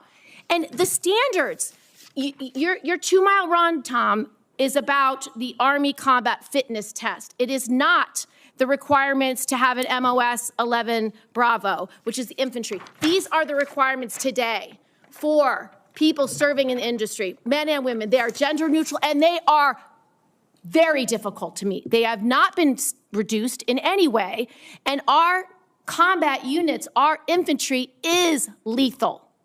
So please explain specifically, because you will be in charge of 3 million personnel. It is a big job. And when you make these public statements, and I get you were not Secretary of Defense then, I get you were on TV, I get you were helping veterans, I get it was a different job. But most recently, you said this in November of 2024, knowing full well you might have been named as Secretary of Defense. So please explain these types of statements, because they're brutal and they're mean and they disrespect men and women who are willing to die for this country. Well, Senator, I appreciate your comments, and I would point out I've never disparaged women serving in the military. I respect every single female service member that has put on the uniform, past and present. My critiques, Senator, recently and in the past, and from personal experience, have been instances where I've seen standards lowered, and you mentioned 11 Alpha, 11 Bravo, MOS, places in units, and the book that has been referenced multiple times here, The War on Warriors. I spent months talking to active duty service members, men and women, low ranks, high ranks, combat arms and not combat arms. And what each and every one of them told me, and which personal instances have shown me, is that in ways direct, indirect, overt, and subtle, standards have been changed inside infantry training units, ranger school, infantry battalions, to ensure that Give me one example. Please give me an example. I get you're making these generalized statements. Quotas to have a certain number of female infantry officers or infantry enlisted, and that disparages those women Commanders who are do incredibly not have to capable meet of meeting quotas that for the standard. infantry. Commanders do not have to have a quota for women in the infantry. That does not exist. It does not exist. And your statements are creating the impression that these exist, because they do not. There are not quotas. We want the most lethal force. But I'm telling you, having been here for 15 years, listening to testimony about men and women in combat and the type of operations that were successful in Afghanistan and in Iraq, women were essential for many of those units. When Ranger units went in to find where the terrorists hiding in Afghanistan or in Iraq, if they had a woman in the unit, they could go in, talk to the women in a village, say, where are the terrorists hiding? Where are the weapons hiding? And get crucial information to make sure that we can win that battle. So you cannot denigrate women in general, and your statements do that. We don't want women in the military, especially in combat. What a terrible statement. So please, do not deny that you've made those statements. You have. We take the responsibility of standards very seriously, and we will work with you. I'm equally distressed you would not meet with me before this hearing. We could have covered all of this before you came here, so I could get to the 15 other questions that I want to get to. So women you have denigrated. You have also denigrated members of the LGBTQ community. Did you know that when Don't Ask, Don't Tell was in place, we lost so many crucial personnel, over 1,000 in mission-critical areas. We lost 10% of all our foreign language speakers because of a political policy. You said in your statement, you don't want politics in the DOD. Everything you've said in these public statements is politics. I don't want women. I don't want moms. What's wrong with a mom, by the way? Once you have babies, you therefore are no longer able to be lethal. I mean, you're basically saying women, after they have children, can't ever serve in the military in a combat role. It's a silly thing to say. It's a silly thing to say, beneath the position that you are aspiring to. To denigrate LGBTQ service members is a mistake. If you are a sharpshooter, you're as lethal regardless of what your gender identity is, regardless of who you love. So please know this to be a true statement. So you say it was a political thing. You say it undermined us, social engineering. I don't know why someone having to publicly say or not publicly say who they love is social engineering. I think having that policy in the first place was highly problematic. And as you said in your statement, do you agree anybody should be able to serve in the military if they meet the standards? Senator, as the president has stated, I don't disagree with the overturn of Don't Ask, Don't Tell. Great, because I don't want you thinking, can't serve if you're a mom, can't serve if you're LGBTQ, and then last, can't serve if you're a leftist. the statements you said about people who have views differently than you, that we're the enemy, are you saying that 50% of the DOD, if they hold liberal views or leftist views or our Democrats, are not welcome in the military? Are you saying that? Senator, I volunteered to deploy to Afghanistan under Democrat President Barack Obama. I also volunteered to guard the inauguration of Joe Biden, but was denied the opportunity to serve because I was identified as an extremist by my own unit for a Christian tattoo. Thank you very much. Senator Gillibrand, you held up a document and referred to it during your questioning. Would you like that entered into the record? Maybe one without my marks. Okay, yeah, okay, we'll delete. We'll submit a clean clean it up. copy. Without objection, that will be admitted at the point of your question. And I would like to enter into the record at this point a letter of support from retired Air Force Colonel Melissa Cunningham. Colonel Cunningham supports Mr. Hegseth and mentions his warrior ethos, combat effectiveness, and maintaining military training standards. So without objection, both of those will be admitted, and I now recognize Senator Rounds. Thank you, Mr. Chairman. First of all, good morning. I'd like to thank you for your service to our nation in uniform and also your work on behalf of your fellow veterans and for your willingness to enter into this maelstrom of public service. I think the presence of so many veterans who have showed up to support you speaks volumes. I also want to recognize your family service and sacrifice. You know as well as anyone that it's not just the man that enters the arena, but it's the entire family who also works their way through this process as well. I appreciated our meeting with you and with your wife Jennifer this last month. I thought that we had an excellent conversation, and I appreciate your statement and your answers to the advanced policy questions, especially your desire to bring a renewed focus on warfighting and lethality back to the Pentagon. I also respect and I appreciate my friend and colleague, Senator Gillibrand, and some of her questions, and I know that she had a number of them in there. You had an opportunity to respond very briefly. Were there any other responses that you would like to make or clarifications that you would like to make before I move on to my questions? Senator, thank you very much for the opportunity to meet and for the question. I would also acknowledge you were mentioning female engagement teams, which have shown a great deal of success on the battlefield. It would be and universally acknowledged as such. I've been in Iraqi homes where the language and gender barrier was real, and the ability to have someone there to help in that process would be a massive accelerant in mission success. So I recognize that reality. I also recognize that female engagement teams assigned to a SEAL team or a Green Beret team meet different standards also, which is okay because of the duty positions involved in that job.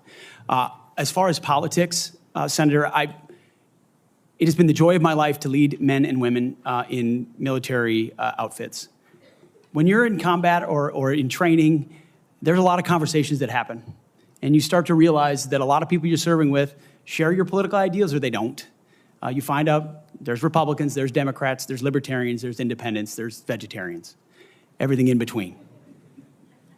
None of that matters. It never mattered in how I led men and women, how I interacted with them, what missions we undertook. Politics has nothing to do with the battlefield, which is why President Trump has asked me to say, let's make sure all of that comes out. This is about warfighting capability, setting standards high, and making sure we give our boys, our men and women, everything they need to be successful on the battlefield. So politics can play no part in that, and I look forward to infusing that, as we always have inside our units. I appreciate you making that very clear. And one of the areas that we want to do our best is to provide for the equipment and the technical capabilities so that no young man or woman enters into a battle as a fair fight, and that they always have the advantage. Those are the types of questions that I'd like to get into right now, and I want to start by talking about something that sometimes gets a little bit into the weeds, but I think it's critical.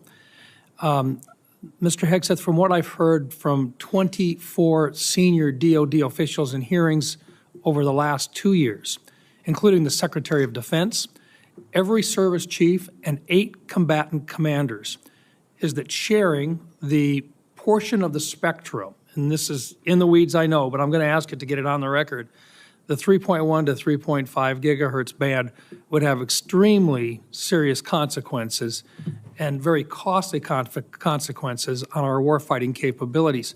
In fact, the Department of the Navy alone has estimated that relocating their systems to a different part of the spectrum band would cost them $250 billion. That's just for the destroyers that defend our coasts with the radars that they have in them.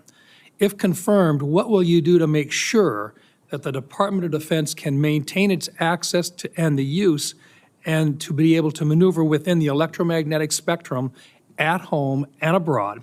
And would you be willing to literally go to the mat with the interagency to protect warfighter requirements for the use of the spectrum? Well, Senator, thank you for the question. And my job, in part, will be to go to the mat when necessary for things I believe are an absolute requirement for the Department of Defense and the men and women in uniform. There's no doubt about that. In this particular case, as far as spectrum, I look forward, as I've said before, getting a full class of, because this issue has come up a number of times in meetings. It's critically important with how our warfighters communicate across all services. So I'm going to get a classified briefing immediately about what that would, how it would impact the spectrum if it were to allow other companies or it to be Rest auctioned assured, off. China So we have would to know. China would love to have our ability to use that part of the spectrum restricted. They would And love that. Absolutely right. And so I will go in with eyes only toward ensuring we have the capabilities we need and there's no disruption when I take that brief. Thank you. In your advanced policy questions, you recognize a cooperative approach by China, Russia, Iran, and North Korea to undermine U.S. influence around the world. As you point out, aggression by any one actor would be an opportunity for others to engage the U.S. on multiple fronts along the continuum of the conflict. As we discussed in my office, neither of us wants to send our troops into a fair fight. We want to make sure that they have every advantage that the United States can give them, and that requires resources and reforms. Given the growing potential of a multi-theater conflict involving near-peer adversaries, what steps would you take to prepare the Department of Defense to simultaneously execute and sustain operations across multiple regions while maintaining readiness and deterrence globally? And I just have to make note, and I want to make it clear, we have language in this year's fiscal year 2025 National Defense Authorization Act calling for a review of the department's operational plans. And I just want to make sure that you're aware of that, and that we will have, if we have a fight with one, the chances are very good that we're going to have two battles or two different battlegrounds at the same time. Senator, which is why I believe our country's incredibly fortunate to have a new commander-in-chief in Donald Trump, who through the strategic approach he has taken with allies and against foes has prevented wars and is determined to do the same. That's our chief job, is deter and prevent wars. My job, should I be confirmed at the Secretary of Defense, is to ensure we have the right prioritization of assets and strategy, and then the tools in the toolbox necessary, the pointiest possible spear for President Trump to wield if necessary as the last resort. So President Trump at the helm, I think, will go a long way in making sure our enemies know there's a new sheriff in town. Thank you. Thank you, Mr. Chairman. And thank you very much, Senator Blumenthal. Thanks, Mr. Chairman. Thank you for having this hearing. Thank you for being here, Mr. Hegseth. And I want to join in expressing appreciation and respect for your service to our country, and thanks to all the veterans who are here today, and thank you for your service as the ranking member of the Veterans Affairs Committee. I hope we can focus on doing better for our veterans and doing better in management of the Department of Defense. There's always room for improvement. I think what we need in that position is not just better, but the best in financial management, because those decisions are life and death decisions affecting the 3.4 million Americans who serve our national security and our national defense and put their lives on the line. I want to talk about financial mismanagement at the two organizations that you headed, which are the only test of your financial management that we have before this committee, the Veterans for Freedom and Concerned Veterans for America. You took over the Veterans for Freedom in 2007.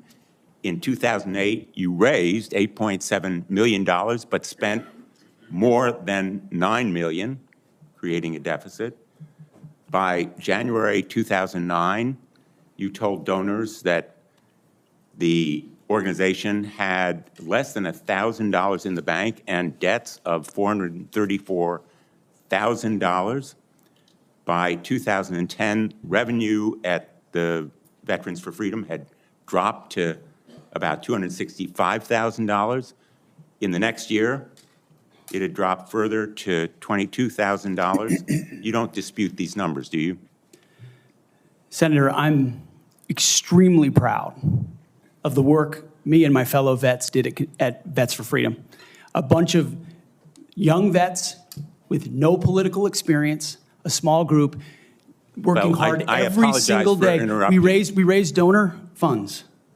And and we have letters submitted for the record from almost everyone that worked with me every single day, including our chief operating officer, who will attest that every dollar we raised was used intentionally toward the execution of our mission, which is supporting the warfighters, exactly why we're here today, the warfighters in the Iraq surge.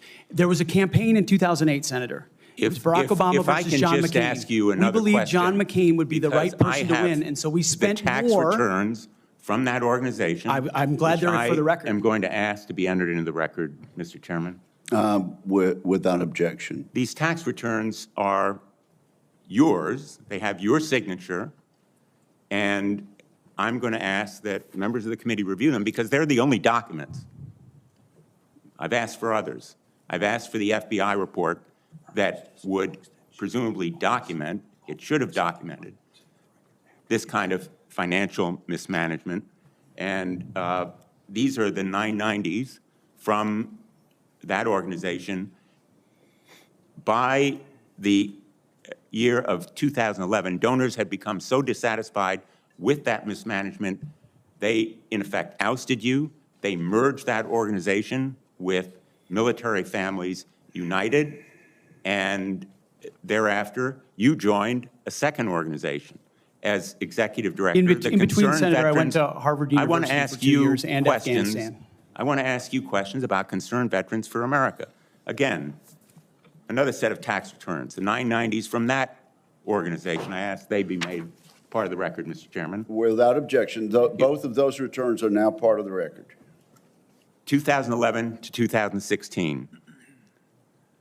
At the end of 2013, shortfall of $130,000. At the end of 2014, shortfall of $428,000. You had a surplus the following year, but then another deficit of $437,000. By the time you left, that organization had deep debts, including credit card transaction debts of about $75,000. That isn't the kind of fiscal management we want at the Department of Defense. We can't tolerate it at the Department of Defense. That's an organization with a budget of $850 billion, not 10 or 15 million, which was the case at those two organizations. And it has command responsibility for 3.4 million Americans. The highest number that you managed in those two organizations was maybe 50 people. Let me ask you, how many men and women now serve in the United States Army? What is Sen's strength? Senator, I would like an opportunity to respond to Well, the I've asked you a impugning of question. my How many- leadership of how a many men veterans and women organization. Concerned currently Veterans for serve? America, you're on the VA committee, sir, and I appreciate your service there. The VA Accountability Act and the Mission Act were all brainchilds of Concerned Veterans for America. We used our donor money very intentionally and focused to create policy that bettered the lives of veterans. Mr. Hegseth, I'm asking you a very simple question. How many men and women currently serve in the United States Army? Senator, the United States Army, 450,000 on active duty, sir. And how many in the Navy? And the Navy is 425, sir. Well, it's 337 this year. How many in the Marine Corps? 175,000, sir. 172,300. Those numbers dwarf any experience you had by many multiples. I don't believe that you can tell this committee or the people of America that you are qualified to lead them. I would support you as the spokesperson for the Pentagon. I don't dispute your communication skills, but I believe that we are entitled to the facts here. I've asked for more documents. I assume you'd be willing to submit to an expanded FBI background check that interviews your colleagues, accountants, ex-wives, former spouses, sexual assault survivors, and others, and enable them to come forward. Senator, I'm not in charge of FBI background checks. But you would submit to it and support it. I'm not in charge of FBI background checks. Thank you, Senator Blumenthal. I at this point, want to submit a letter from Captain Wade Zirkle, the founder of Vets for Freedom and the person who hired Pete Hegseth to run the organization. Although the 2008 financial crisis dried up fundraising for nonprofits, Captain Zirkle says, and I quote, "Pete responded to this crisis with decisive action by reducing staff and renegotiating all debts with creditors until they were fairly resolved, an impressive feat and a testament to Pete's character." Pete departed VFF in 2010 to take on a new role with Concerned Veterans for America. Pete departed on good terms. Without objection, that will be added to the record. Senator Ernst, you are recognized for 7 minutes. Thank you, Mr. Chair. And I ask unanimous consent to enter into the record a letter submitted by Mr. Mark Lucas, who is a fellow Iowan and Iowa Army National Guard member. Mr. Lucas and I served together in the Iowa Army National Guard. He succeeded Pete Hegseth as Executive Director of Concerned Veterans for America. And in his letter, Mr. Lucas says that Mr. Hegseth, quote, laid a strong foundation that postured CVA for long-term success, end quote. And that Mr. Hegseth, quote, continued to be an invaluable asset to both me as a leader and the organization, end quote. So I would ask for unanimous consent to enter this Washington Times article and the letter from Mr. Mark Lucas into the record. Without objection. Okay, thank you, Mr. Chair. Good morning, Mr. Hegseth, and thank you very much. I appreciate your service to our nation. It's something that I know you are very proud of, and it is something that we have in common and that we share. You and I have had many productive conversations. And just for our audience, we have had very frank conversations. Is that correct, Mr. Hegseth? Senator, that is a correct characterization. You know that I don't keep anything hidden, pull no punches. My colleagues know that as well.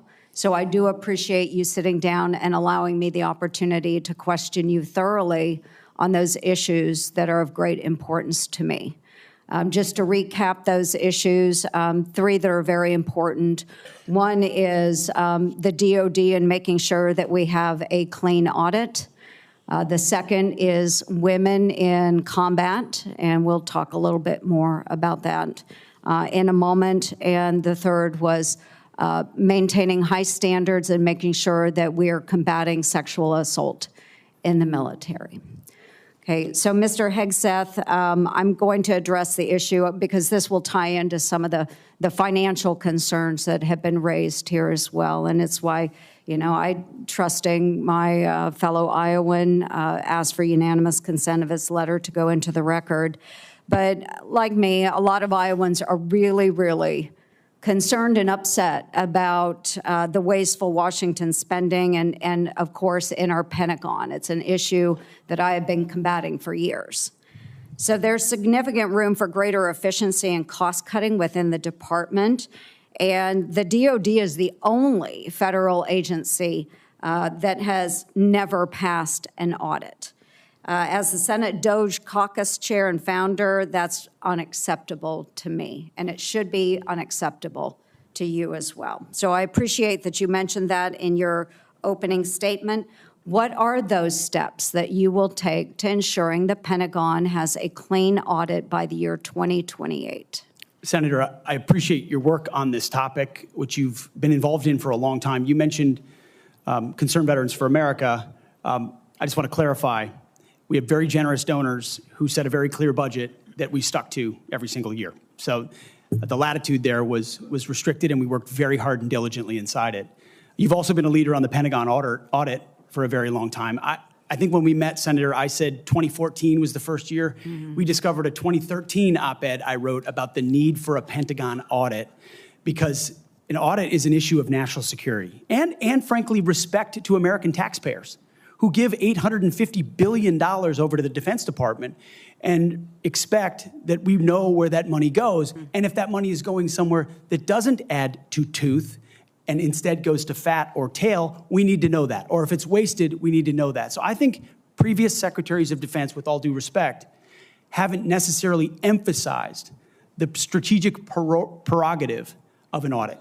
And myself, my deputy SecDef, and others already know that a Pentagon audit will be the comptroller, others central to ensuring we find those dollars that can be used elsewhere legally under the law inside the Pentagon. So you have my word, it will be a priority. Okay, thank you. Okay, moving on to women in combat, and I had the privilege of serving in uniform for over 23 years. Between our Army Reserves and our Iowa Army National Guard, did serve in Kuwait and missions in Iraq. And so it is incredibly important that I stress, and I hope that if confirmed, you continue to stress, that every man and woman has opportunity to serve their country in uniform and do so at any level, as long as they are meeting the standards that are set forward. And we talked about that in my office. I do believe in high standards. Now, I was denied the opportunity to serve in any combat role because I have a lot of gray hair. And the policy has changed since then, okay? So I've been around for quite a while. But for the young women that are out there now and can meet those standards, and again, I'll emphasize they should be very, very high standards. They must physically be able to achieve those standards so that they can complete their mission. But I want to know, again, let's make it very clear for everyone here today. As Secretary of Defense, will you support women continuing to have the opportunity to serve in combat roles? Senator, first of all, thank you for your service, as we discussed extensively as well. It's my privilege. And my answer is yes, exactly the way that you caveated it. Yes, women will have access to ground combat roles, given the standards remain high, and we'll have a review to ensure the standards have not been eroded in any one of these cases. That'll be part of one of the first things we do at the Pentagon, is reviewing that in a gender-neutral way, the standards, ensuring readiness and meritocracy is front and center. But absolutely, it would be the privilege of a lifetime to, if confirmed, to be the Secretary of Defense for all men and women in uniform who fight so heroic. They have so many other options. They decide to put their right hand up for our country, and it would be an honor to have a chance to lead them. Thank you. And just very briefly, we only have less than a minute left, but we have also discussed this in my office. A priority of mine has been combating sexual assault in the military and making sure that all of our service members are treated with dignity and respect. This has been so important. Senator Gillibrand and I have worked on this, and we were able to get changes made to the Uniform Code of Military Justice to make sure that we have improvements and on how we address the tragic and life-altering issues of rape, sexual assault. It will demand time and attention from the Pentagon under your watch if you are confirmed. So as Secretary of Defense, will you appoint a senior-level official dedicated to sexual assault prevention and response? Senator, as we have discussed, yes, I will. Okay, and my time has expired. Thank you for your answers. Senator Hirono. Thank you, Mr. Chairman. Mr. Hegseth, welcome. Thank you. I am focused on your fitness to serve, including your character and temperament and your overall qualifications to do the job. And I do appreciate the comments of Ranking Member Reed with his concerns regarding your nomination, because I share those concerns. As part of my responsibility as a member of this committee to ensure the fitness of all nominees to come before any of the committees on which I sit, I ask the following two initial questions. First, since you became a legal adult, have you ever made unwanted requests for sexual favors or committed any verbal or physical harassment or assault of a sexual nature? No, Senator. Have you ever faced discipline or entered into a settlement relating to this kind of conduct? Senator, I was falsely accused in October of 2017. It was fully investigated, and I was completely cleared. I don't think completely cleared is accurate, but the fact is that your own lawyer said that you entered into an NDA and paid a person who accused you of raping her a sum of money to make sure that she did not file a complaint. Moving on. As Secretary, you will be in charge of maintaining good order and discipline by enforcing the Uniform Code of Military Justice, UCMJ. In addition to the sexual assault allegations, and by the way, the answer to my second question should have been yes. I have read multiple reports of your regularly being drunk at work, including by people who worked with you at Fox News. Do you know that being drunk at work is prohibited for service members under the UCMJ? Senator, those Yes are or no? multiple false anonymous reports peddled by NBC Do you News know that run that directly drinking on the job contradictory to is the dozens of men and women at not Fox News contemplated Channel and- who I'm not I work hearing- with I'm who not came hearing on the the answer to my record question. and said they've In your never opening seen statement, that. Mr. Hegseth, you commit to holding leaders accountable at all levels. That includes you, of course. And frankly, as Secretary, you will be on the job 24/7. You recently promised some of my Republican colleagues that you stopped drinking and won't drink if confirmed, correct? Absolutely. Will you resign as Secretary of Defense if you drink on the job, which is a 24/7 position? I've made this commitment on behalf of Will the you men and women I'm resign as serving. Secretary of Defense I've if made this you commitment drink on the behalf of job? the men and women I'm serving. I'm not because it's the hearing- most important deployment I'm not of my hearing an life. answer to my question, so I'm going to move on. While you have made that commitment, you will not commit to resigning if you drink on the job. As Secretary of Defense, you will swear an oath to the Constitution and not an oath to any man, woman, or president, correct? Senator, on multiple occasions, including as a young second lieutenant, I have sworn an oath to the Answer is Constitution, yes. and I'm proud to do so. Yes, ma'am.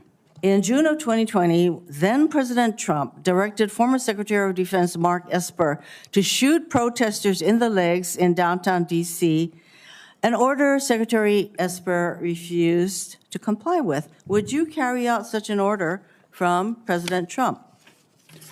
Senator, I was in the Washington, D.C. National Guard unit that was in Lafayette Square during those Would you events, carry holding out a an riot order to shield on shoot behalf of my protesters country. in the legs? I saw 50 as Secret directed Service agents to get injured Secretary by Esper? rioters trying to jump over the fence, set Again, the church on fire, and destroy You know a what, statue. that sounds to me that you will Chaos. comply with such an order. You will shoot protesters in the leg. Moving on. President-elect has attacked our allies in recent weeks, refusing to rule out using military force to take over Greenland and the Panama Canal, and threatening to make Canada the 51st state. Would you carry out an order from President Trump to seize Greenland, a territory of our NATO ally Denmark, by force, or would you comply with an order to take over the Panama Canal? Senator, I will emphasize that President Trump received 77 million votes to be the lawful We're commander-in-chief not of this talking country. about the election. My question is, would you use our military to take over Greenland or an ally of Denmark?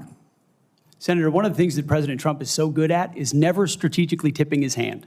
And so I would never in this public forum give one way or another So direct what orders the president would give me in any That context. sounds to me that you would contemplate carrying out such an order to basically invade Greenland and take over the Panama Canal. Current DoD policy allows service members and eligible dependents to be reimbursed for travel associated with non-covered reproductive health care, including abortions. Will you maintain this common sense policy? Senator, I've always been personally pro-life. I know President Trump has as well, and we will review all policies. But our standard is whatever the president wants on this particular Okay, issue so with my advice, I will take a if look at. the president But tells you that this I don't common believe sense the federal- policy will not be maintained, you will not enable our service members to seek reproductive care. So it I sounds don't like to believe the me. federal government should be I'm not hearing funding answers to my questions, travel for Mr. abortion. Chairman.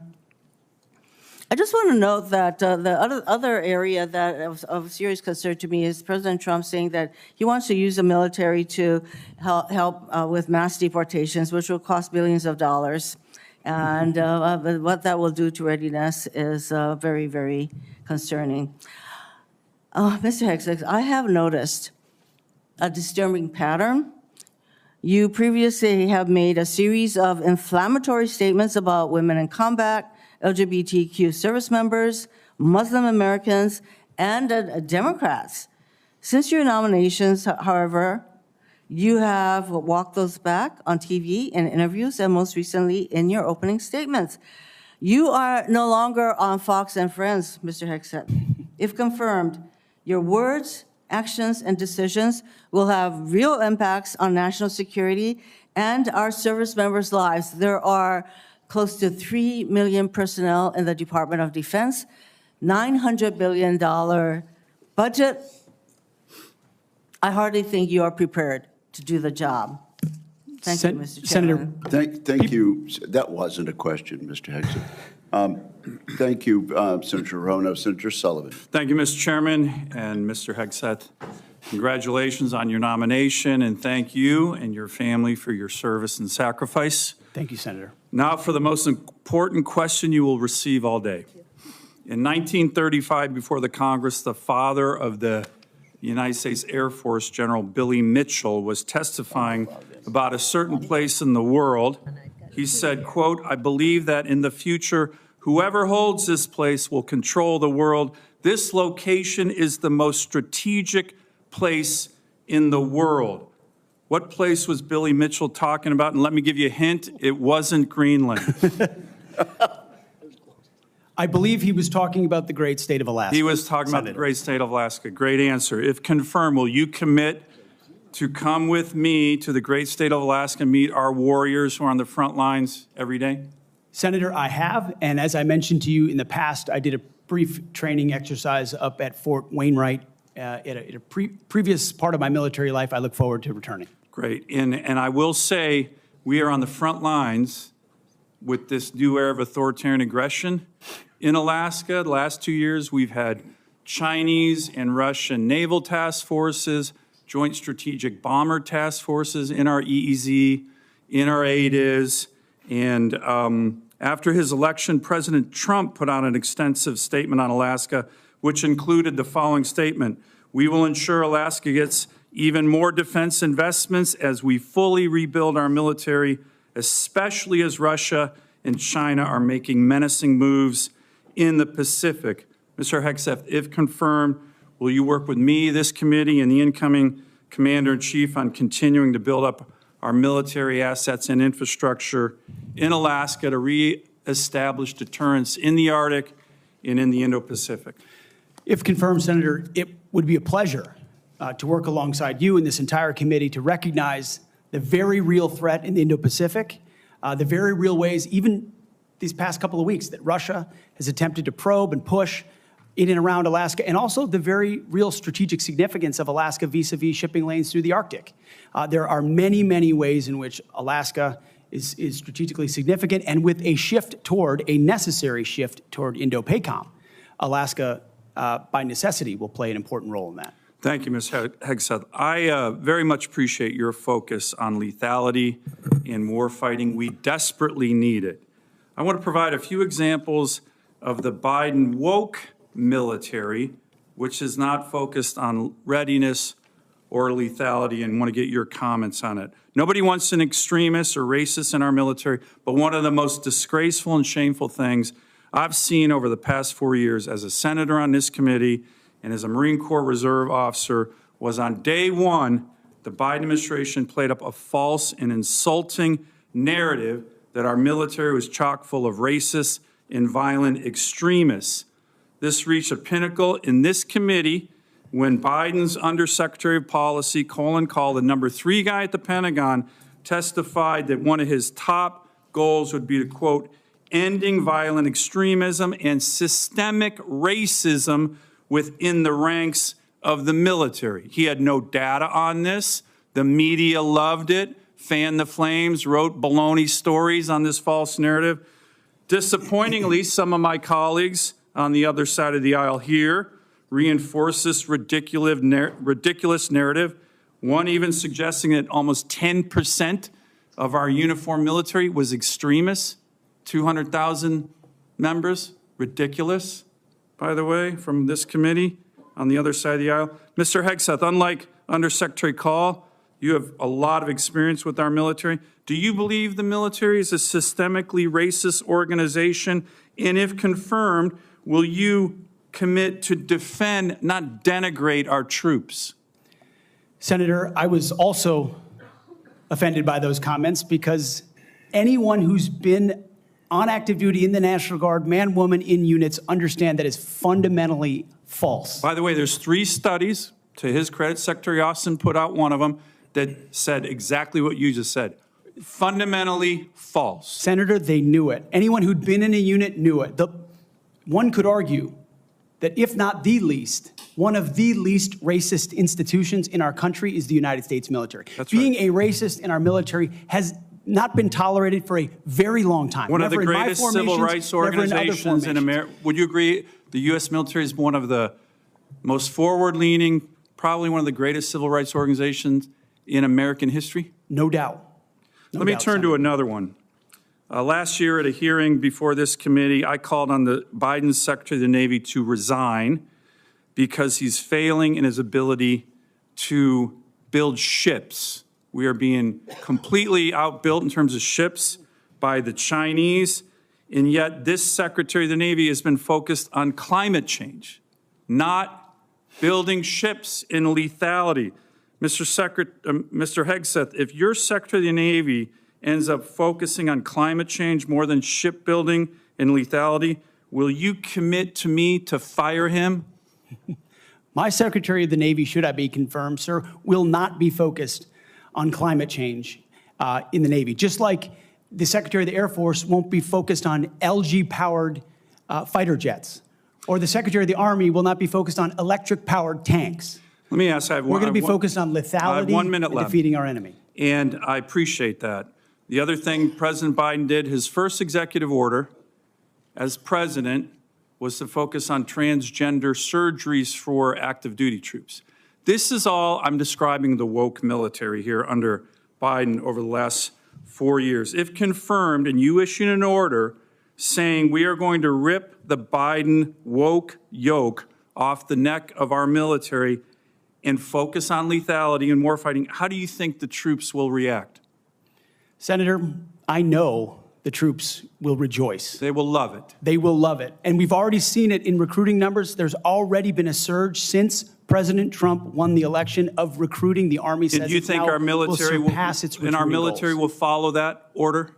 Our military will follow that order, Senator. Gladly. Gladly, because they want to focus on lethality and warfighting and get all the woke, political prerogative, politically correct, social justice, political stuff out of the military. Thank you, Senator Sullivan. Thank you, Senator Mr. Kane. Thank you, Mr. Hegseth. I'm looking forward to this opportunity to talk. I want to return to the incident that you referenced a minute ago that occurred in Monterey, California in October 2017. At that time, you were still married to your second wife, correct? I believe so. And you had just fathered a child by a woman who would later become your third wife, correct? Senator, I was falsely charged, fully investigated, and completely cleared. So you think you were completely cleared because you committed no crime? That's your definition of cleared? You had just fathered a child 2 months before by a woman that was not your wife. I am shocked that you would stand here and say you're completely cleared. Can you so casually cheat on a second wife and cheat on the mother of a child that had been born 2 months before, and you tell us you are completely cleared? Senator, how is that a complete clear? Senator, her child's name is Gwendolyn Hope Hegseth, and she's a child of God, and she's 7 years old. And she was, and you cheated on the mother of that child less than 2 months after that daughter was born, didn't you? Those were false charges. Well, it was fully investigated, and I was completely cleared. And I am so grateful for the marriage I have to this amazing woman behind me. You've admitted that you had sex at that hotel in October 2017. You said it was consensual, isn't that correct? Anything? You've admitted that it was consensual, and you were still married, and you just had a child by another woman. Again, how do you explain your judgment? Completely false charges against me. You fully investigated, and I was completely cleared. You have admitted that you had sex while you were married to wife 2 after you just had fathered a child by wife 3. You've admitted that. Now, if it had been a sexual assault, that would be disqualifying to be Secretary of Defense, wouldn't it? It was a false claim then and a false claim now. If it had been a sexual assault, that would be disqualifying to be Secretary of Defense, wouldn't it? That was a false claim. So you talking about a hypothetical. So you can't tell me whether someone who has committed a sexual assault is disqualified from being Secretary of Defense? Senator, I know in my instance, and I'm talking about my instance only, it was a false claim. But you acknowledge that you cheated on your wife and that you cheated on the woman by whom you had just fathered a child. You have admitted that. I will allow your words to speak for themselves. You're not retracting that today. That's good. I assume that in each of your weddings, you've pledged to be faithful to your wife. You've taken an oath to do that, haven't you?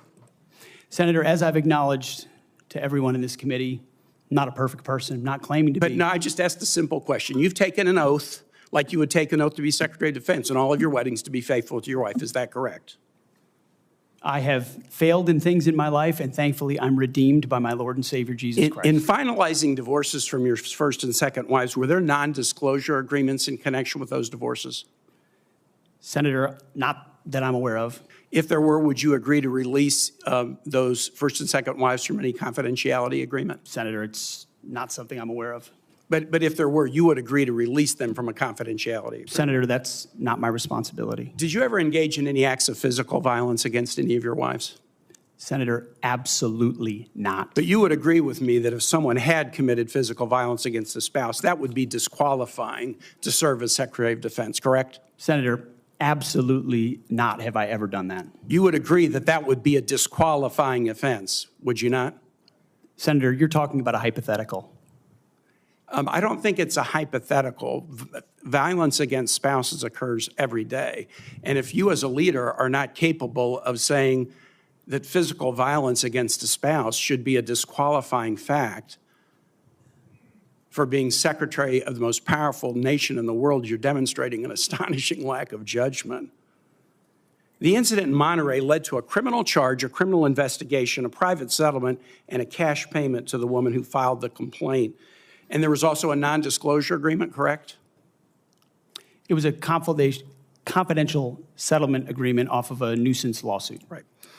During an interview, you claimed that you settled the matter because you were worried that if it became public, it might hurt your career. Do you maintain that you were blackmailed? Senator, I maintain that false claims were made against me. And ultimately, your attorney those used false the claims, phrase, I have the opportunity to attest my innocence in those false claims. But you didn't reveal any of this to President Trump or the transition team as they were considering you to be nominated for Secretary of Defense. You didn't reveal the action. You didn't reveal the criminal complaint. You didn't reveal the criminal investigation. You didn't reveal the settlement. You didn't reveal the cash payment. Why didn't you inform the commander-in-chief and the transition team of this very relevant event? Senator, I've appreciated every part of the process with the transition team. They have been open and honest with me. We've had great conversations between the two of us, and I appreciate the opportunity that President-elect Trump has given me. You chose not to reveal this, right? Because you knew it would hurt your chances. So you chose not to reveal this really important thing to the commander-in-chief and the transition team because you were worried about your chances rather than trying to be candid with the future president of the United States. Are there any other important facts that you chose not to reveal to the president-elect and his team as they were considering you to be Secretary of Defense? Senator, I sit here before you an open book, as everyone who's watched this process. With multiple non-disclosure and confidentiality agreements tying the hands of many people who would like to comment to us. Much has been made of your workplace behavior as a leader of nonprofit veterans organizations and as a Fox News contributor. Were you fired from either of the leadership positions with the nonprofits? I was the leader. I was the CEO of Concerned Veterans for America and the executive director of Vets for Freedom. Were you fired from either And I of was them? never fired from a veterans organization. Do you have non-disclosure agreements with either of those organizations? Not that I'm aware of, Senator. Many of your work colleagues have said that you show up for work under the influence of alcohol or drunk. I know you've denied that, but you would agree with me, right, that if that was the case, that would be disqualifying for somebody to be Secretary of Defense. Senator, those are all anonymous false claims, and the totality They're not anonymous. The letters We've on the seen- record here. They're not anonymous. On the record, people We've who've seen worked records me with at names Vets attached for to Freedom, them. Concerned Vets for America, and Fox News One of attributing your- to me one of your being colleagues working said- hard every day on behalf of One of my your mission. colleagues said that you got drunk at an event at a bar and chanted, "Kill all Muslims." Another colleague, not anonymous, we have this, said that you took coworkers to a strip club. You were drunk, you tried to dance with strippers, you had to be held off the stage, and one of your employees in that event filed a sexual harassment charge as a result of it.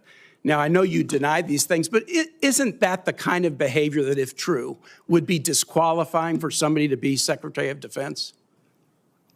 Senator, anonymous false charges. They're not anonymous. And I'll just conclude and say this to the chairman. You claim that this was all anonymous. We have seen records with names attached to all of these, including the name of your own mother. So don't make this into some anonymous press thing. We have seen multiple names of colleagues consistently throughout your career that have talked about your abusive actions, Chairman, I think attitudes, he's words, over and his time. statements He's way to women. over his time. I now yield. And thank you very much. I now ask unanimous consent to enter into the record a family court order concerning the appointment of parenting time between Mr. Hegseth and Mrs. Samantha Hegseth. It states that there were no claims of domestic abuse or probable evidence of abuse in the relationship. Without objection, that will be added to the record. And we now move to Senator Kramer. Thank you, Mr. Chairman. Thank you, Mr. Hegseth, for your service, for your willingness to endure this. And I'm sorry for what has been happening to you, particularly the very idea that you should have to sit there and answer hypothetical potential in somebody's imagination crimes that may take place at some point, and wouldn't that disqualify you if you were a murderer or if you were a rapist? Unfair, and I'm embarrassed for this behavior. But first, I want to say thank you for your strong proclamation, unapologetic proclamation of faith in Jesus Christ. I sat here and listened to your opening statement and thought, wow, this is a guy who in today's culture is willing to stand up and say the first thing is first, faith in Jesus Christ. And I was reminded of what Christ said in Matthew, seek ye first the kingdom of God and his righteousness, and these things shall be added unto you. You are going to have a great future as our secretary, and I look forward to that day happening. I also want to get back to, you mentioned, and it got rather dismissed quickly, pivoted, as a lot of things do. You'd mentioned that you were not able to serve with your National Guard unit in the protection of the inauguration of Joe Biden because of a tattoo, a Christian tattoo. Can you elaborate just a little bit on what is this very offensive, extremist, racist tattoo that you have? It's a tattoo I have right here, Senator. It's called the Jerusalem Cross. It's a historic Christian symbol. In fact, interestingly, recently I attended briefly the memorial ceremony of former President Jimmy Carter on the floor of our National Cathedral. On the front page of his program was the very same Jerusalem Cross. It is a Christian religious symbol. And when the events happened before preceding the Biden inauguration, I was a part of the mobilization to defend that inauguration as someone who'd been a proud supporter of Donald Trump, but also a member of the military, had orders to come to Washington, D.C. to guard that inauguration. And at the last minute, those orders were revoked. I'd never had orders revoked before. I'd been on orders to a lot of places to do a lot of difficult and dangerous things. They were revoked, and I was not told why. Later, when I wrote my book, I was able to get information. It was because I had been identified. Someone who'd served in Iraq, in Afghanistan, in Guantanamo Bay, holding a riot shield outside the White House. I'd been identified as an extremist, as someone unworthy of guarding the inauguration of an incoming American president. And if that's happening to me, Senator, how many other men and women, how many other patriots, how many other people of conscience? We haven't even talked about COVID and the tens of thousands of service members who were kicked out because of an experimental vaccine. In President Trump's Defense Department, they will be apologized to, they will be reinstituted with pay and rank. Things like focusing on extremism, Senator, have created a climate inside our ranks that feel political when it hasn't ever been political. Those are the types of things that are going to change. And Senator Sullivan, you mentioned that study. After a whole study was held, extremism working group study, 100 extremists were identified in the ranks of 3 million. And most of those were gang-related. So it was a made-up boogeyman to begin with. You, Mr. Hegseth, are not the extremist. The people who would deny you your expression of faith are the extremists. They're the racists. They're the bigots. You're the one that is protecting their right to be one. Thank you for that. I want to go to another point in your opening statement, and it's summarized in this beautiful one-sentence paragraph. You said, quote, "Leaders at all levels will be held accountable, and warfighting and lethality and the readiness of the troops and their families will be our only focus." At that moment, in my mind's eye, I heard soldiers, airmen, Marines, sailors, guardians from the Pentagon to the Pacific and everywhere in between applaud. Applaud. And they're thinking, it's about time. I can get on board with that idea. And quite honestly, and I want to get to this because I think it's so important. I would say, I don't know, just about maybe everyone, I'm trying to think of an exception to this, that wears the uniform that has ever come before this committee or that I've met with privately, publicly, that I've been on tours with, that I've traveled with, that wear the uniform, whether it's with 4 stars or no stars, agrees with that statement. And I just want to caution you, and I'd be interested in your feedback on this. You know, there's been a lot of talk about firing woke generals, creating the purge group, and all those things you and I have talked about. I would say give those men and women a chance under new leadership. You know, my favorite painting in the Rotunda is of George Washington retiring his commission, establishing on day one, a man who could have been king, chose to be a civilian leader of this country. And I just would encourage you to trust them first, and look forward to them saluting the civilian leadership of this country. So just maybe if you could spend a minute just elaborating a little bit about the wokeness, where it comes from, and who will be held accountable. The wokeness comes not from the uniform ranked, Senator, but from the political class. On day one, on January 20th, when President Trump is sworn in, he will issue a new set of lawful orders. And the leadership of our services will have an opportunity to follow those lawful orders or not. Those lawful orders will not be based on politics. They will be based on readiness, accountability, standards, and lethality.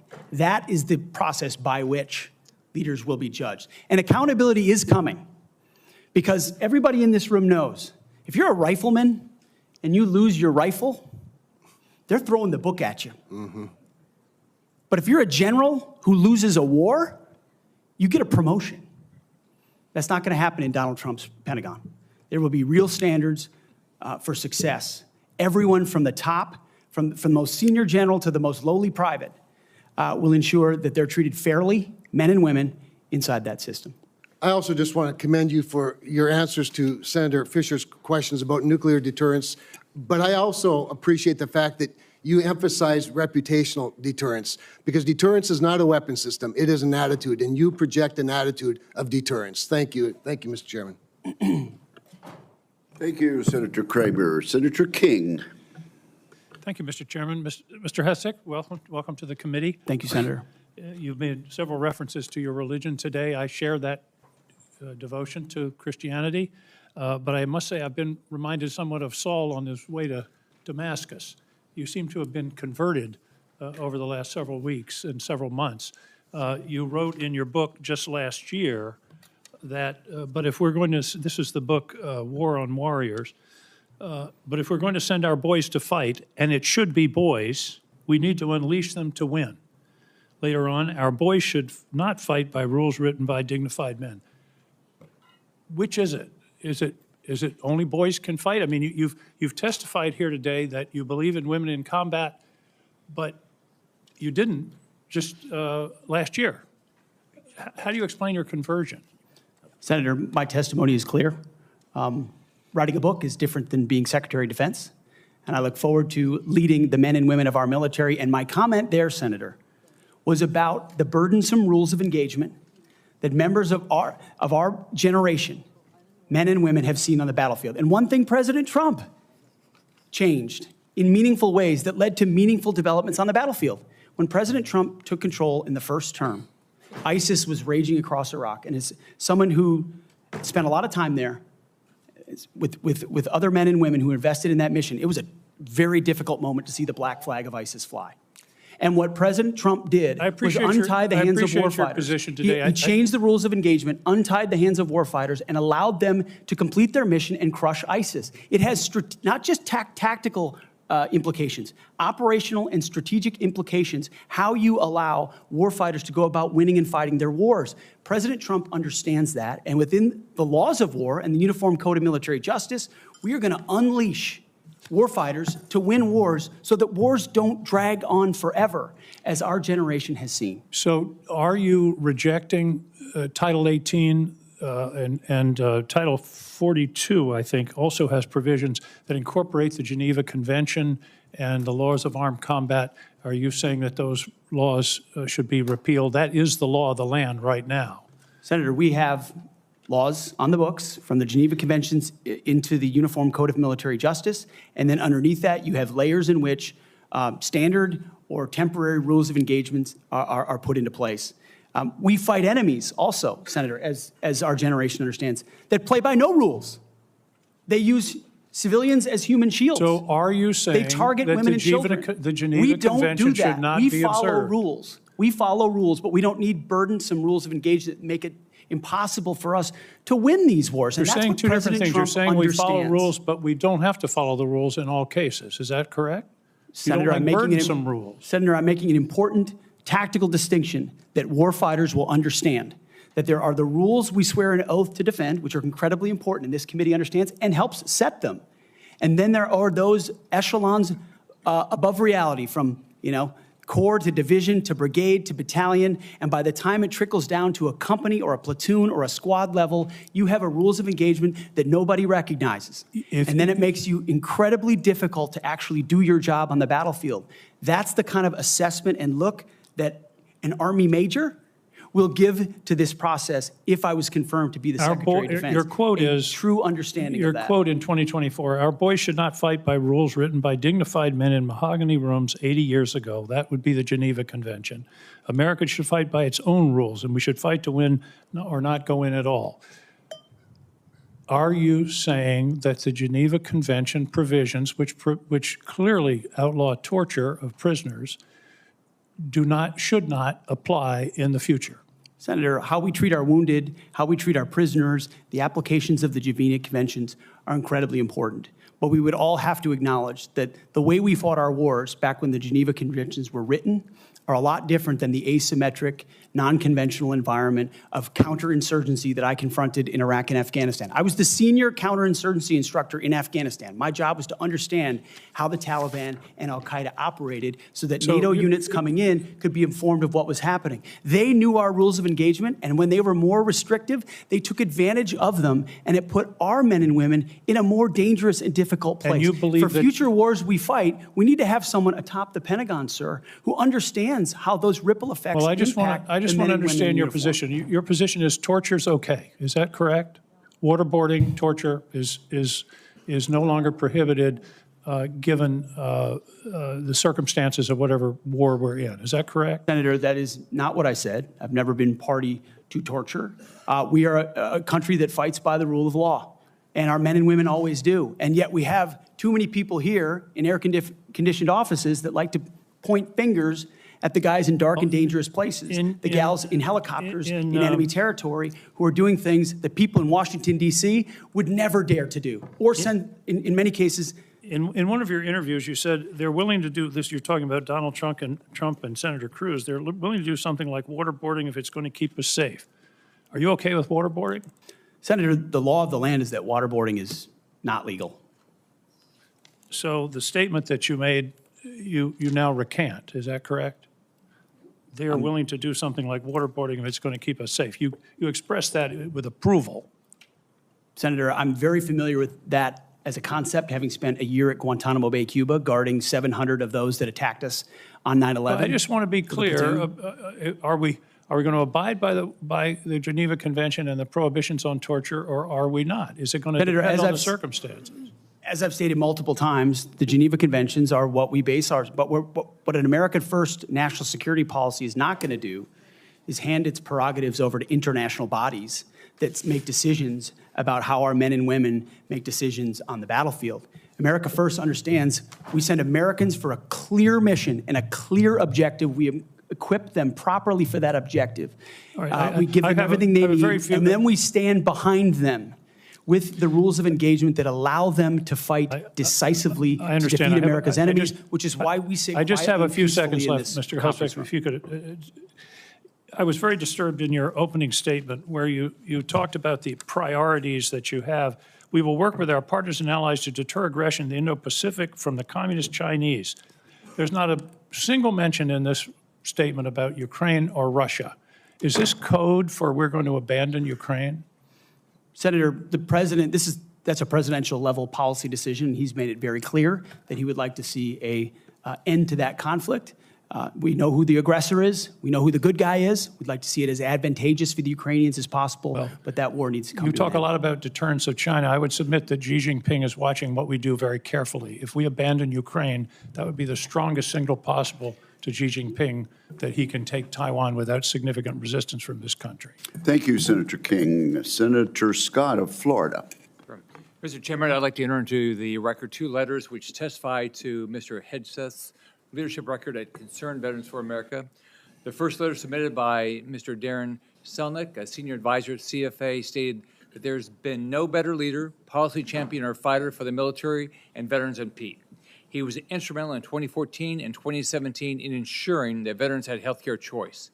The second letter submitted by Mr. Kaysen Spiro, Digital Media Director of CVA from 2015 to 2017, stated, Pete brought incredible energy, focus, and a clear vision to the organization and showed everything that the team accomplished together. And I similarly asked to submit to the record a letter from Paul J. Roberts, retired Colonel, U.S. Army Special Forces, speaking to the unwavering integrity of Mr. Hegseth. Is there objection? Without objection, those three will be admitted. Senator Scott. All right. First, congratulations on your nomination. Thank you, Senator. And thank you for being willing to serve our nation. I served in the Navy. I'm really proud of my dad. He was crazy. He did all 4 combat jumps with the 82nd Airborne. He, after that, survived all that and fought in the Battle of the Bulge. And what they went through, it was hell. So I have a lot of respect for him and for everybody that puts on the uniform and serves in battle and has to lead people in battle. Because being on a ship, that didn't happen to me, but I had a lot of friends that happened to, and it clearly happened to my dad. I've served on this committee for 6 years, 2 years under President Trump and the past 4 under President Joe Biden. I've seen how the Biden-Harris administration pushed the DoD to prioritize wokeness over being the most lethal military force in the world. It's our readiness, our national security, and our ability to recruit people who are willing to put their lives on the line for our country. Can you talk about some of the changes we can make to improve recruitment and rebuild our military into the most lethal force in the world? First of all, Senator, thank you for the question. Thank you for your time. I think the first and most important thing we could have done is elect Donald Trump as the new commander-in-chief, because past is prologue.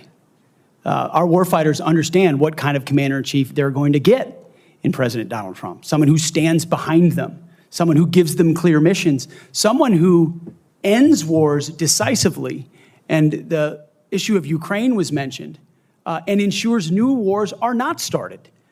There was a minor incursion under Barack Obama into Crimea, followed by nothing under President Trump, followed by an all-out assault by Vladimir Putin into Ukraine under the Biden administration. That did not happen under Donald Trump. Donald Trump managed the Taliban. Under the Biden administration, Afghanistan collapsed tragically, ending in the lives of 13 at Abbey Gate, who we remember every single day, and no one was held accountable for that. Chinese spy balloons were flying over the country. None of that happened under Donald Trump, and our warfighters understand that. So there's no better recruiter, in my mind, for our military than President Donald Trump. My job is to come alongside him, should I be confirmed, and continue to emphasize his emphasis on warfighting, on getting anything that doesn't contribute to meritocracy out of how decisions are made inside the Pentagon. What gender you are, what race you are, your views on climate change, or whether you are a person of conscience and your faith should have no bearing on whether you get promoted or whether you're selected to go to West Point or whether you graduate from Ranger School. The only thing that should matter is how capable are you at your job? How excellent are you at your job? I served in multi-ethnic units in every place that I served. None of that mattered. But suddenly we re-inject DEI and critical race theory, dividing troops into different categories, oppressor and oppressed, in ways that they otherwise just want to work together. That's why I've pointed out before, and I'll say it again, and because I'm sure it'll be quoted to me at some point. The dumbest phrase in military history is our unity is our strength. No, our shared purpose is our strength. Our shared mission is our strength. We are one DoD community of all committed to the same mission. Has nothing to do with your background. Has to do with what your commitment is to the country. And that is my solemn pledge to every single person that would put the uniform on and reflects President Trump's priorities as well. Senator. Thank you. You know, we talked a little bit about the fact the Pentagon can't do an audit, all right? Can you talk about, and I mean, to me, I've run big businesses. It's all about accountability. If you want to get an audit done, you can get an audit done. You might get a letter saying there's things you have to fix, but it all goes to accountability, and we haven't had it. So can you talk about how you bring accountability to the table, what you've done in the past, and what you're going to do with regard to bringing accountability to the Pentagon? I meant it when I said it in the opening statement, Senator. I know what I don't know. I know I've never run an organization of 3 million people with a budget of $850 billion. But what I do know is that I've led men and women. I've led people. And it's leadership of people and motivation of people and a clear vision of people where you build a team, cast that vision, empower people properly. I want smarter and more capable people around me than me. And you will get that at the department. I cast the clear vision, build the plan, work it, we set the metrics, and everyone is held accountable. I know our incoming businessman president believes in accountability and holding people accountable. That will happen at the Pentagon. I mean, this has been a problem for a long time. Secretary Rumsfeld gave a speech on September 10th, 2001 that's mostly forgotten. But it was about the need for acquisition reform, cutting tail to give to teeth to warfighters. And then 9/11 happened. And these are problems that have been persistent for a long time. But now we have new threats. And we need the urgency of this moment. As you said, Mr. Chairman, the most dangerous moment we've been since the end of the Cold War and possibly since World War II.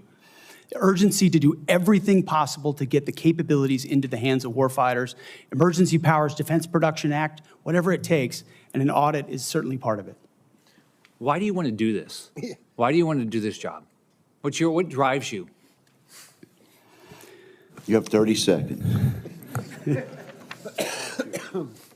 Because I love my country, Senator, and I've dedicated my life to the warfighters. People see me as someone who hosts a morning show on television. But people that really know me know where my heart's at. It's with the guys in this audience who've had my back, and I've had theirs. We've been in some of the darkest and most difficult places you can ever be in. You come back a different person. And only by the grace of God am I here before you today. I'm doing this job for them, for all of them. Thank you, for the Mr. president. Hegseth. Senator Warren. Thank you, Mr. Chairman. And Mr. Hegseth, thank you. Thank you for your service. So if you're confirmed as Secretary of Defense, you will oversee our military, including about 250,000 women who currently serve on active duty in the Army, the Navy, the Air Force, the Space Forces, and the Marines. And I have serious concerns that your behavior toward women disqualifies you from serving in this role. Now, I've been trying to get answers from you for quite some time on this. You haven't wanted to meet or to answer any of my questions, so we'll just have to do it here and dive in. I want to pick up on some of the questions asked by Senators Shaheen and Gillibrand and Hirono, and I just want to make sure we have a list of some of the facts that I think are undisputed.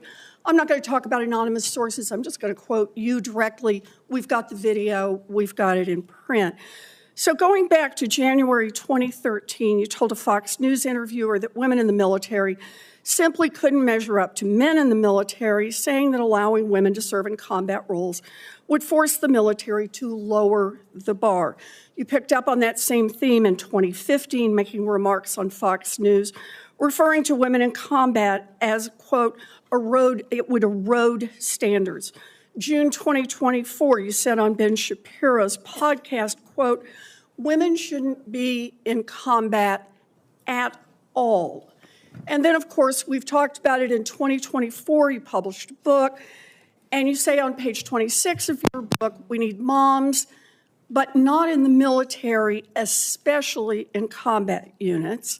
Page 48 of your book, you claim that women should not be in combat roles because men are distracted by women. And then 10 weeks ago, you appeared on the Sean Ryan Show and said, I'm straight up just saying we should not have women in combat roles. Now, I presume you recall making all these statements? Senator, I'm not familiar with the article you're pointing to in 2013, but it underscores my argument completely because in that 2013 argument, I was talking about standards. Standards are what it's always been about, let's not Senator. have this same fight again. Always been about Senate I've quoted standards. you directly. We've got the video. We're happy to show it. But I want to be clear here. For 12 years, you were quite open about your views, and your views were consistently the same. Women are inferior soldiers, sailors, Marines, airmen, and guardians. And in case anyone missed the point, and these are your words from 10 weeks ago, women absolutely straight up should not be permitted to serve in combat. And I notice on each of these quotes, those are said without qualification. It's not by how much you can lift or how fast you can run. They don't belong in combat, period, or your words, straight up. And then on November 9th, 2024, just 32 days after your last public comment saying that women absolutely should not be in combat, you declared that, quote, some of our greatest warriors are women, and you support having them serve in combat. Now, that is a very, very big about face in a very, very short period of time. So help me understand, Mr. Hegseth, What extraordinary event happened in that 32-day period that made you change the core values you had expressed for the preceding 12 years? Senator, again, I very much appreciate you bringing up my comments from 2013 because for me, this issue has always been about standards. And unfortunately, because of some of the people that have been in political power for the last 4 years, priorities other than standards, lethality, and meritocracy have driven decision-making. I'm quoting you from the podcast. Women shouldn't be in combat at all. Where is the reference to standards? That they should be there if they can carry, if they can run? I don't see that at all, Mr. Hegseth. What I see is that there's a 32-day period in which you suddenly have another description about your views of women in the military. And I just want to know, what changed in the 32 days that the song you sang is not the song you come in here today to sing? Senator, the concerns I have and the concerns that many have had, especially in ground combat units, is that in pursuit of certain percentages or quotas, standards have been changed. And that makes the combat more difficult let me make a for everybody suggestion involved. about what happened in that 32 days. You got a nomination from President Trump. Now, I've heard of deathbed conversions, but this is the first time I've heard of a nomination conversion. And I hope you understand that many women serving in the military right now might think that if you can convert so rapidly your long-held and aggressively pursued views in just 32 days, that 32 days after you get confirmed, maybe you'll just reverse those views and go back to the old guy who said straight up, women do not belong in combat. Now, Mr. Hegseth, you have written that after they retire, generals should be banned from working for the defense industry for 10 years. You and I agree on the corrosive effects of the revolving door between the Pentagon and defense contractors. It's something I would have liked to talk with you about if you'd come and been willing to visit with me. But the question I have for you on this is, will you put your money where your mouth is and agree that when you leave this job, you will not work for the defense industry for 10 years? Senator, it's not even a question I've thought about because it's not think about one it right that, now. It's not one, my motivation for this job I understand has never that. I been just about need what a could yes or no conceivably here. come next. Time is short. I just need a yes or no. I would consult with the president about what the policy should be In at the Defense other Department. words, you're quite sure that every general who serves should not go directly into the defense industry for 10 years, but you're not willing to make that same pledge? I'm not a general, Senator. You'll be the one, let us just be clear, in charge of the generals. So you're saying sauce for the goose, but certainly not sauce for the gander? I would want to see what the policy of the Oh, president I'll is. bet you would. Thank you, Senator Warren. Senator Tuberville. Thank you, Mr. Chairman, and thanks for your hard work and your committee's hard work, Mr. Chairman. This has gone well. I'd like to submit this letter, topic conduct at Vets for Freedom for Hegseth. I'd like to submit that for the record, please. Without objection. General Hegseth, Mr. Hegseth, thanks for being here today and with your family. I know this is tough. That's what it's all about, though. You're a tough guy. Been here for a while. Never seen this many people that here for a support of a nominee. That's impressive. I met with a lot of them yesterday, and they are very passionate. So thank you for willing to take this on, and congratulations on your nomination. I'm worried about recruiting. I mean, we can look at everything out there and talk about all these things, these narratives, but at the end of the day, I came from a team sport where the players actually won the games. And that's what's going to happen here. You're not going to win the game. Now, you're going to set the precedent. You're going to get the blame or the credit, but there's going to be people that's going to be under you that's going to set the precedent for the future of our country. Now, the war games that we play on our computers with our adversaries right now, For us, it don't look good because our military, we're in trouble. Our whole country's in trouble. Thank God President Trump got elected November the 5th. We couldn't have kept down this same path. That could not happen. I met with a couple of generals this summer.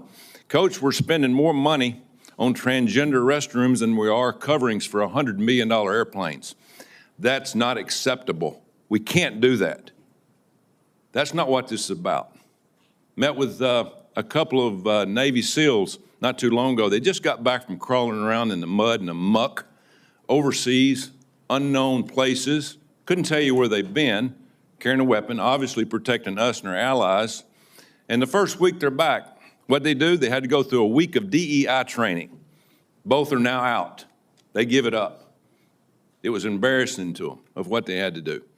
We've lost all sight of what we're doing in our military, lost all sight. It starts with leadership, and it starts with recruiting. Why would a young man, used to when I was growing up, if you couldn't afford to go to college, you had the opportunity to go to the military where you could learn a trade.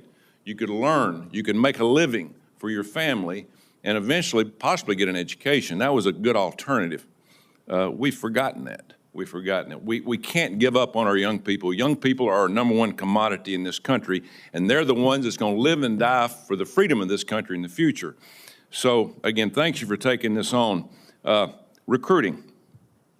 Our service academies are meant to serve as our primary commissioning source of officers. It now appears that they are a breeding ground for leftist activists and champions of DEI and critical theory. Now, not all, but some, and some is way too much.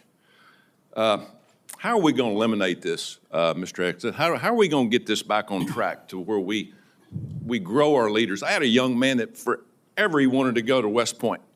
I got him a nomination, I got him accepted, and he turned it down. He says, Coach, I'm not getting involved with that mess. How are we going to overcome this? Senator, thank you for the question. And I think it comes down to leadership, clear leadership. From President Trump through me, should I be nominated? And that's what soldiers, sailors, airmen, Marines, and Guardians see, is clear leadership. It says, this is what we believe. This is the mission we're going to give you. Here's the equipment we're going to give you, and here's how we're going to support you. Because the military, at a lot of levels, Senator, has been for generations a family business. You know, my grandfather served, my father served, I served, my daughter served. That chain has started to break with generations of people my age and older talking to their kids and grandkids, wondering, pondering, do I want them to serve? Will my country use them responsibly? When that kind of doubt is cast, you get serious recruiting problems like we do right now. You get questions about whether I want my son or daughter to follow my path in West Point, which I've heard multiple times. Would I want my... And so you have to rip, root, and branch the politics and divisive policies out of these institutions and then focus them on creating and preparing actual future military leadership. West Point traditionally is focused on engineering, and rightfully so, because in our fighting forces across all services, we need the best and brightest minds in engineering, in addition to military studies. That's what I did at ROTC at Princeton, military science. And we need more uniformed members going back into West Point, the Air Force Academy, the Naval Academy, as a tour to teach with their wisdom of what they've learned in uniform, instead of just more civilian professors that came from the same left-wing woke universities that they left, and then try to push that into service academies. When that changes, Senator, I truly believe under Donald Trump, we will have a recruiting renaissance. That sends signals to the world, to our enemies and our allies alike, that America's back. And thankfully, then we have the men and women of our country willing to want to serve. Thank you, and it's about attitude, too, and I love your attitude. You've got to be motivated. You've got to understand that people, they will hook up with you. They will understand and learn under their leaders. Why would you fight for a country that you don't love? That's what I keep hearing from a lot of our college kids that they're getting from these woke universities that they go to. Now, and I worked at a lot of them. That is one of the excuses I get from our kids. We've got to break that. Another one. According to the Pentagon, between 2001 and 2024, the number of civilian employees in the Office of the Secretary of Defense has nearly doubled from 1,500 to 3,000. Civilians on Joint Chiefs has increased from 191 to almost 1,000. Our military end strength goes down, our staff numbers are exploding. What are you going to do about that? Senator, we're going to address that. We won World War II with 7 four-star generals. Today, we have 44 four-star generals. There's an inverse relationship between the size of staffs and victory on the battlefield. We don't need more bureaucracy at the top. We need more warfighters empowered at the bottom. So it's going to be my job working with those that we hire and those inside the administration to identify those places where fat can be cut so it can go toward lethality. Thank you, Senator Tuberville. Senator Peters. Thank you, Mr. Chairman. Mr. Hegseth, welcome to this committee. Thank you.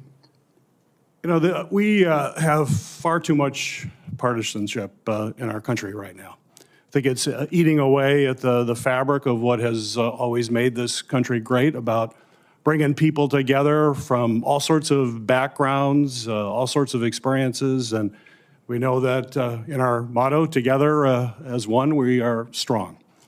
And so we in this committee, and certainly I speak for myself, but I think I speak for many of my colleagues, want to take partisanship out of this proceeding as much as we can. I'm not naive. It's out there. I get it. But we've got to try to take that out. And I want you to know that as a member of this committee, I have voted in a bipartisan way for Secretaries of Defense. I voted for 2 Secretaries of Defense when Donald Trump was previously president. We had those 2. We had, I think, 5 total Secretaries of Defense during that 4-year period. So we want to keep that in mind as to what we might see in this coming administration. But I voted, and we voted by a big margin for those folks as well. But part of that was the process and having an opportunity to get to know the person and understand their qualifications and understand the standards. You know, I made repeated requests to meet with you prior to this meeting. I know many of my other colleagues also wanted to meet with you. I did that with the other nominees that I was happy to vote for. I thought they were highly qualified individuals and true professionals. And yet I could never get a meeting with you. Was there a reason you were afraid to have one-on-one meetings with some of my colleagues before the hearing? Senator, I know there was a great deal of outreach to multiple offices. Schedules get full. There's a lot going on. I was ready. And I welcome the opportunity, pending ready. my schedule, to have an opportunity to sit down. I was ready. It would have been so much better to have that opportunity to talk beforehand. I think that's a big mistake, and it doesn't set us on a good course when you refuse to meet with people and have a professional conversation about the huge challenges that we face at the Department of Defense. My colleagues, the folks who introduced you and others, the chairman has mentioned about the management of the DoD is a concern, cost overruns, delays on weapon systems. We need strong management at the Department of Defense, first and foremost.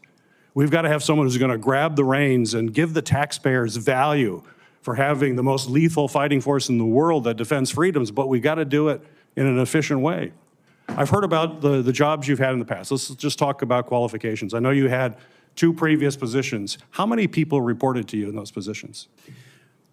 Senator, at Vets for Freedom, we were a small upstart. Our focus was just the number, working please. On Capitol Hill, going back to the battlefield Just to the support number. warfighters. Just the number, please. We probably had 8 to 10 full-time staff and lots of volunteers. So you had 8. Has there been any other? We've heard about the 2, and certainly there's been a lot of talk about the mismanagement, et cetera, et cetera. I'm just curious. I won't go into that. Just curious. So you had 8 there. What's the largest number of people you've ever supervised or had in an organization in your career? Not 3 million. Senator. No, I don't expect that. Very few people have ever had that experience. But how many? It's a straight up question. I think we had over 100 full-time staff at Concerned Vets for America, roughly, with thousands of volunteers. So 100 people. I was also a headquarters company commander, which would have been a couple of hundred. Nothing remotely near the size of the Defense Department, right. I would acknowledge that. Actually, Senator. Not remotely near even a medium-sized company in America, let alone a big company in America, especially a major corporation. And we're hiring you to be the CEO of one of the most complex, largest organizations in the world. We're the board of directors here. I don't know of any corporate board of directors that would hire a CEO for a major company if they came and said, you know, I supervised 100 people before.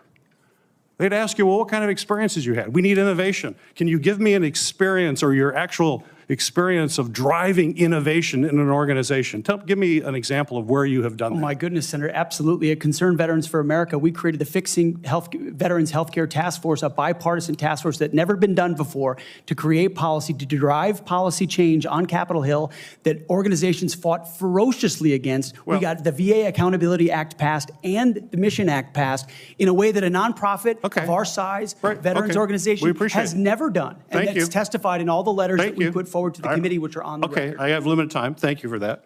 Give me an example of where you've driven down cost. I've heard the examples that Senator Blumenthal gave. The cost was a real problem for you in your 50-person organization that you actually raised a lot less than what you actually spent. Did you drive costs down if in a 50-person organization? Let me tell you, we've got to drive costs down dramatically in an organization of 3 million people and hundreds of billions of dollars. You don't have that experience that you can talk about. To me, this is, or acquisition reform. Acquisition reform, you bring that up. Have you had experience in acquisition reform? I've written about and studied on acquisition reform. Have you for quite actually some done time. it? Because what we need in the hands of our warfighters better change because we're not doing it well right now. It better, and we need people who have experience actually doing that. You know, you talk about standards. Again, I'm going to go back to CEO of the most complex organization in the world. I don't think there's a board of directors in America that would hire you as a CEO with the kind of experience you have on your resume. You talk about standards. You talk about raising or low, that we have a problem of standards in the DOD, and we have to raise standards for the men and women who serve. Do you think that the way to raise the minimum standards of the people who serve us is to lower the standards for the Secretary of Defense? That we have someone who has never managed an organization more than 100 people is going to come in and manage this incredibly important organization and do it with a professionalism and has no experience that they can tell us that they have actually done that? I have real problems with that. This is not about other issues that are brought up. They're all very important. I'm just about trying to get things done, managing efficiently, and having the best people who have demonstrated that in a large organization. And I'm sorry, but I don't see that in your background. There are a lot of other things you can do very well. You're a capable person, but you have not convinced me that you're able to take on this tremendous responsibility with a complex organization and having little or no significant management experience. Senator, I'm grateful to be hired by one of the most successful CEOs in American history, should I be confirmed. Mr. Hegseth, it seems to me that you've supervised far more people than the average United States senator supervises typically.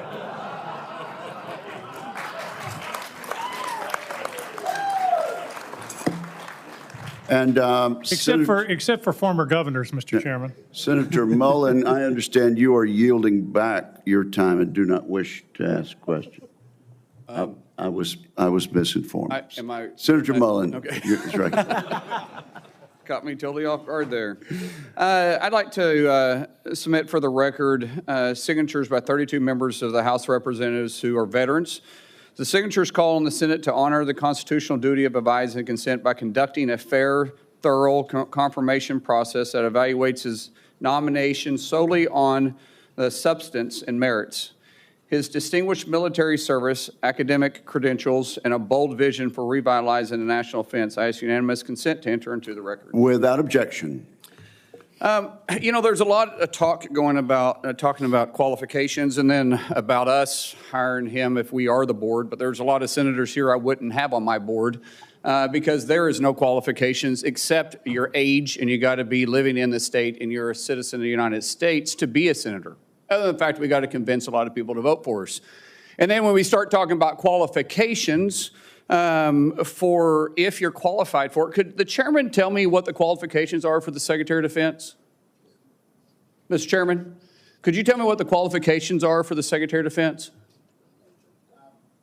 I'd be happy for I'll read it. for you to do yeah, that. yeah. Let me read it for you because I Googled I it. was getting some advice from I my understand second that. in command. Yeah, but I'm just making a point because there's a lot about qualifications, and I think it's so hypocritical of senators, especially on the other side of the aisle, be talking about his qualifications, not being able to lead the secretary or be the Secretary of Defense, and yet your qualifications aren't any better. You guys aren't any more qualified to be the senator than I'm qualified to be the senator, except we're lucky enough to be here. But let me read you what the qualifications of the Secretary of Defense is, because I Googled it, and went through a lot of different sites, and really it's hard to see. But in general, the U.S. Secretary of Defense position is filled by a civilian. That's it. If you have served in the U.S. Army Forces and have been in the service for, you have to be retired for at least 7 years, and Congress can weigh that. And then there's questions that the senator from Massachusetts brought up about serving on a board inside the military industry, and yet your own secretary that you all voted for, Secretary Austin, we had to vote on a waiver because he stepped off the board of Raytheon. But I guess that's okay because that's a Democrat Secretary of Defense. But you so quickly forget about that. And then Senator Kaine, or I guess I better use the senator from Virginia, starts bringing up the fact that what if you showed up drunk to your job? How many senators have showed up drunk to vote at night? Have any of you guys asked them to step down and resign from their job? And don't tell me you haven't seen it because I know you have. And then how many senators do you know have got a divorce before cheating on their wives? Did you ask them to step down? No. But it's for show. You guys make sure you make a big show and point out the hypocrisy because the man's made a mistake. And you want to sit there and say that he's not qualified? Give me a joke. I mean, it is so ridiculous that you guys hold yourself as this higher standard and you forget you got a big plank in your eye. We've all made mistakes. I've made mistakes. And Jennifer, thank you for loving him through that mistake. Because the only reason why I'm here and not in prison is because my wife loved me too. I have changed, but I'm not perfect.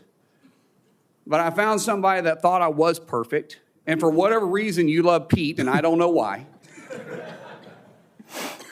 But just like our Lord and Savior forgave me, my wife's had to forgive me more than once too, and I'm sure you've had to forgive him too. And so thank you. So before I go down this rabbit hole again, tell me something about your wife that you love. She's the smartest, most capable, loving, humble, honest person I've ever met. In addition to being incredibly beautiful. Don't forget about your kids. I'm supposed to talk about my kids? No, well, she's also the mother. Oh, an amazing mother. Yes. Of our blended family of 7 Brother, kids. I'm pulling you love along. her. I'm trying to help you here. You know, do you believe that you're going to be running the Secretary or the Department of Defense by yourself? Senator, absolutely not. Just as President Trump is assembling his cabinet, I look forward and already am in the process of building one of the best possible teams you can imagine with decades and decades of experience outside of the Pentagon, driving innovation and excellence, and also inside the building, knowing how to make it happen. Yes, sir. So, in your organizations that you did have the privilege of running, did you have a board that you... In both organizations, we had a board, yes. Okay, and what did you do with that board? What kind of decisions did you make with them? Those boards provided oversight and insight into decision-making. They all have special, unique sets that maybe filled gaps that you're not the expertise in? Yes, sir. So do you believe you're capable of surrounding yourself with capable individuals that you're going to be able to run those same ideas by and surround yourself with people that are smarter and better equipped in maybe areas that you don't necessarily carry those expertise with? Senator, the only reason I've had success in life, to include my wonderful wife, is because of people more capable around me and having the self-confidence to empower them and say, hey, run with the ball. run with the football, take it down the field. We'll do this together. I don't care who gets the credit. And in this case, that's how the Pentagon will be run. Let's end with this, Mr. Chairman, about the qualifications. You got a man who has literally put his butt on the line, who served 20 years in service, multiple deployments, has heard the bullets crack over the top of his head, has been willing to go into combat, been willing to see friends die for this country. And he's willing to still put himself through this. His wife is willing to still stand beside him, knowing he wasn't perfect, knowing that all this was going to be brought up, and he's still willing to serve the country. What other qualifications does he need? That I yield back. Thank you, Senator Mullen. Senator Duckworth. And again, we really are going to strictly enforce the rule about no demonstrations or noise. The distinguished ranking member. Just a point of personal privilege to make a correction. The reason that General Austin required a waiver was not because of his participation in a corporate enterprise. It was because he did not have 7 years of interruption between his service and his appointment. Second point is that if any of us were appointed as Secretary of Defense, we would be subject to the same types of questions. And the case in point is Senator John Tower was nominated for Secretary of Defense. It was discovered by his colleagues that his behavior was not commensurate with the responsibilities despite his service, and he was voted down. Thank you. Thank you, Mr. Chairman. Senator Duckworth, you are recognized. Thank you, Mr. Chairman. And also, Secretary Mattis had to have this waiver as well. Mr. Hegseth, this hearing is about whether you are qualified to be Secretary of Defense, and one of the qualifications, to answer my colleague's question, is to actually win the votes of every member of this committee and to be confirmed by the United States Senate. And you need to convince us that you're worthy of that vote, because the people of the state of Illinois voted for me to be their senator so that I could cast that vote when it comes to picking who is going to be the next Secretary of Defense. This hearing now seems to be a hearing about whether or not women are qualified to serve in combat, and not about whether or not you are qualified to be Secretary of Defense. And let me just say that the American people need a SecDef who's ready to lead on day one. You are not that person. Our adversaries watch closely during times of transition, and any sense that the Department of Defense that keeps us safe is being steered by someone who's wholly unprepared for the job puts America at risk, and I am not willing to do that. With that in mind, Mr. Hegseth, I want you to try to explain to the American people, this committee, who have to vote for you, and to our troops who are deployed around the world, why you are qualified to lead the Department of Defense. We already know that you've only led as large as a 200-person organization. We already know that you so badly mangled a budget that after you left, they had to bring in a forensic accountant to figure out what went wrong, and that the largest budget you ever managed was about $18 billion. You know, that is about 51,560 times lower than the Department of Defense budget of $825 billion. $16 million is 51,568 times smaller than the defense budget. Please describe to me, Mr. Hegseth, you talk about DOD passing an audit. Please describe to me a time or an organization when that you led underwent an audit, because you say you're going to hire smarter people than you to run this audit. I'm not asking you to be an accountant. I want you to be able to tell me what kind of guidance will be given to those employees, what will happen whether or not you pass that audit. Have you led an audit of any organization, yes or no? I don't want a long answer, yes or no. Have you led an audit of any organization of which you were in charge? Senator, in both of the organizations I ran, we were always completely fiscally responsible. Yes or no, did you lead an audit? And the way yes my leadership or no, did you lead an audit? Stated, yes or no? Been completely what are you afraid of? You mischaracterized. can't answer this question. Yes or no, did you lead an audit? Do you not know this answer? Senator, every yes or part no? of my leadership yes of these no? organizations yes has or been no, did you lead an audit? misrepresented I will from take top that as to a no. bottom. What were the findings? So there were no findings because you've never led an audit. What guidance did you give the auditors? None, because you've never led an audit. Nobody expects you to be an accountant, Mr. Hegseth. What we expect is for you to understand the complexity of this Pentagon budget process that is absolutely necessary to outfit our warfighters. Look, The Secretary of Defense is required to make quick decisions every single day that, well, with high-level information that's being provided for them. A Secretary of Defense has to have breadth and depth of knowledge. Right now, I am concerned that you have neither. Mr. Hegseth, what is the highest level of international negotiations that you have engaged in, that you have led in? Because the Secretary of Defense does lead international security negotiations. There are three main ones that the Secretary of Defense leads and signs. Can you name at least one of them? Could you repeat the question, Senator? Sure. What is the highest level of international security agreement that you have led? And can you name some that the Secretary of Defense would lead? There's three main ones. Do you know? I have not been involved in international security arrangements because I have not been in government other than serving in the military. So my job has been to no. The lead answer is no. men and Can you women in name one of the combat. three main ones that the You're Secretary talking of about Defense defense signs? arrangements. I mean, NATO might be one that you're referring to. Status of Forces Agreement would be one of them. Status of Forces Agreement. I've been a part of teaching about Status of Forces Agreements. But you don't inside remember to Afghanistan. mention it?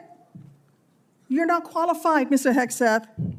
You're not qualified. You talk about repairing our defense industrial complex. You're not qualified to that. You could do acquisition and cross-servicing agreements, which essentially are security agreements. You can't even mention that. You've done none of those. You talked about the Indo-Pacific a little bit, and I'm glad that you mentioned it. Can you name the importance of at least one of the nations in the ASEAN, and what type of agreement we have with at least one of those nations? And how many nations are in ASEAN, by the way? I couldn't tell you the exact amount of nations because in you're that, not but I even know we have bothered to allies do- in South Korea and Japan and in AUKUS with Australia, trying to work on submarines with them. Mr. and data Hegseth, transfers none with of those them. countries We are have in allies ASEAN. across. None of those three countries that you've mentioned are in ASEAN. I suggest you do a little homework before you prepare for these types of negotiations. Listen, Mr. Hegseth, we ask our troops to go into harm's way all the time. We ask them to go into harm's way. And this behind me is a copy of the Soldier's Creed, a copy that usually hangs over my desk here in the Senate, and you should be familiar with it. It's the same copy that hung over my desk at Walter Reed every single day that I woke up and fought my way back because I wanted to go back and serve next to my buddies who'd saved my life. This same copy, these words are repeated over and over and over again. And let me read out two things to you, two sentences. I will always place the mission first, and I am disciplined, physically and mentally tough, trained and proficient in my warrior task. Mr. Hegseth, our troops follow these words every single day, and they man up and they pack their rucksacks and they go to war. And they deserve a leader who can lead them, not a leader who wants to lower the standards for himself or raising the standards for other people. And by the way, our troops already meet the standards. We ask troops to man that ship, fight that fire, fly that helicopter until their very last breath. And they do that every single day. They cannot be led by someone who's not competent to do the job.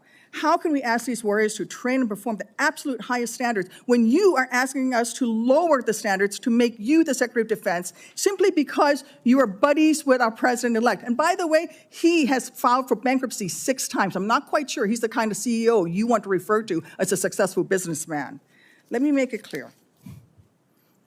You can't seem to grasp that there is no U.S. military as we know it without the incredible women that we serve. Women who've earned their place in their units. You have not earned your place as Secretary of Defense. You say you care about keeping our armed forces strong and that you like that our armed forces are meritocracy, then let's not lower the standards for you. You, sir, are a no-go at this station. Thank you, Senator Duckworth. I would like to submit for the record a letter submitted by Mr. Brian Marriott that says anyone who would claim that Pete mismanaged funds at Vets for Freedom is ignorant of the facts. Without objection, it will be admitted to the record. Senator Budd. Thank you, Chairman Wicker, and congrats on your chairmanship of this committee. I want to thank you for your leadership and your handling of this today. I think you're doing a great job. So I want to also submit for the record a letter submitted by Mr. Daniel Catlin, the former operations manager at Vets for Freedom. Mr. Catlin's letter states that Mr. Hegseth and Mr. Catlin conducted weekly meetings to meticulously review every dollar that the organization spent. Pete's hands-on approach and dedication to financial responsibility ensured that Vets for Freedom operated within its budget. Mr. Catlin's letters also states that Pete treated his staff with the utmost respect, regardless of race or gender. So I ask unanimous consent to enter this into the record, Mr. Chairman. Without objection, so ordered. Thank you. Mr. Hegseth, congratulations on your nomination. Thanks for appearing before the committee today. I enjoyed meeting you in my office before Christmas, and I've enjoyed our friendship before that.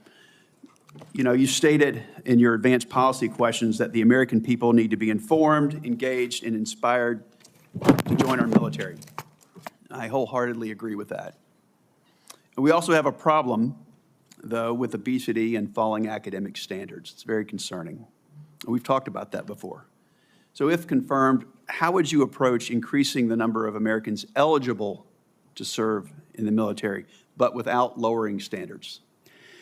Well, Senator, I think there are already, to the credit of, I believe, the Army and other services have now caught up to that, which have piloted programs that have had some success, that have allowed young Americans who want to serve in the military but can't necessarily pass the ASVAB or pass the APFT to get into basic training, an opportunity to get caught up, a preparatory class. Sure.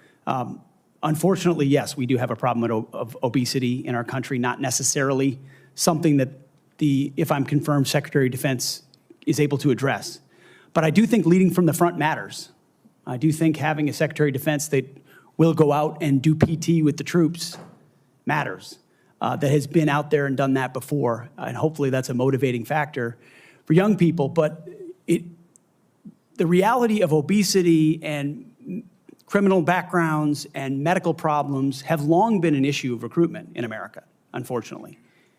What changed is the perception of military service because of the condition of the services, and frankly, because of, in some ways, the way our schools don't teach young people to love the country anymore. And if you don't love the country, why do you want to serve that country? That's a deeper problem. But all of those things need to be addressed to revive recruiting, and obesity is certainly a part of it. Thank you for that. So I've had multiple conversations with young folks back in North Carolina, young men, young women, and we get to meet a lot of them. But, you know, I hear from some of these folks who I encourage to join the military. They say that they're concerned that it's become politicized. And if confirmed, would you commit to working with my office to address the military recruiting crisis and ensuring the military is focused on warfighting? Senator, absolutely. Number one, from day one, with a mandate from the Commander-in-Chief, who received that mandate when Americans spoke out loudly and said, we want peace through strength, we want America first foreign policy, and we don't want political ideology driving decisions inside our Defense Department. That was clear. It's an infection that the American people are acutely aware of, which the men and women in this room have lived firsthand. I've lived it firsthand. And that's why it will be a priority. And I truly believe, and I'm humbled by this, the response we've already seen from young men and women who've decided to join the military when they had said, I wasn't going to. But seeing a Commander-in-Chief, Donald Trump, reassured them. Seeing the possibility, if confirmed, of a Secretary of Defense that would have their back reassured them. And so in the first couple of months after President Trump's election, we have already seen, the numbers are there, a recruiting surge in all the services that I would welcome the opportunity to continue. And it's humbling to think that families across this country would have confidence in us to deliver for their young men and women. There's no more important task. Thank you for that. So shifting gears a bit, I want to hear some of your thoughts on the growing fighter aircraft capacity gap with China and what this means for a potential fight in the Indo-Pacific. So if confirmed, what policy recommendations will you make to the President on procurement and maintenance of fourth and fifth generation fighters while we continue to research and develop sixth generation and collaborative combat aircraft? Senator, that's a very important conversation, one that I've been looking at a great deal. A lot of it, just to be clear, involves classifications and understanding precisely cost and capabilities, including capabilities of enemy systems, both not just fourth and fifth, but potential sixth generation, which we've already seen a prototype released from the Chinese. That's a dangerous development, considering at least the publicly understood condition of NGAD, which I look forward to the opportunity to looking underneath the hood on that. But ensuring fourth and fifth are capable and upgraded as necessary, will be a part of our contingency. But when you look at what's happening in the Indo-Pacific, say operability, range is going to matter because it's such a large battle space. That will all factor in decisions that are made. And that's where I feel, frankly, a little bit liberated, is that I didn't work at Lockheed or any number of, pick a defense contractor. I didn't mean to point one out in particular. Pick any. I haven't. I don't have a special interest in any particular system or any particular company or any particular narrative. I want to know what works. I want to know what defeats our enemies, what keeps us safe, what deters them, what keeps our enemies up at night. Whatever that is, I want more of it, and I want to invest in it. And I know that's the view that President Trump has as well. Thank you. You know, some have commented recently about the need to eliminate immediately a manned aircraft. So I'd say maybe one day, but that day's not now, and certainly not before 2027, especially in the Indo-Pacific. So if confirmed, will you commit to work with my office in this committee to ensure the proper mix of fighters, manned and unmanned? I look forward to working with you on that, Senator, because unmanned will be a very important part of the way future wars are fought. Just the idea of survivability for a human being drives cost and time in ways that unmanned systems do not. But I look forward to that conversation. Thank you. Thank you, Senator Budd. I now recognize Senator Reed for a unanimous consent request. Mr. Chairman, I would ask unanimous consent that 2 letters be submitted for the record. One letter is signed by numerous organizations, including the Government Accountability Project, the other signed by several organizations, including the Truman National Security Project. Without objection, so ordered. Now, Senator Kelly, Senator Rosen got here after the gavel went down. Do you really want to go ahead of her? I am going to defer to my good friend and colleague, Senator Rosen, That from is the a really great good, state of Nevada. Really good decision. Senator Rosen, you are recognized. And thank you, Senator Kelly. I owe you one. Thank you, Chairman Wicker, Ranking Member Reed, for holding this hearing.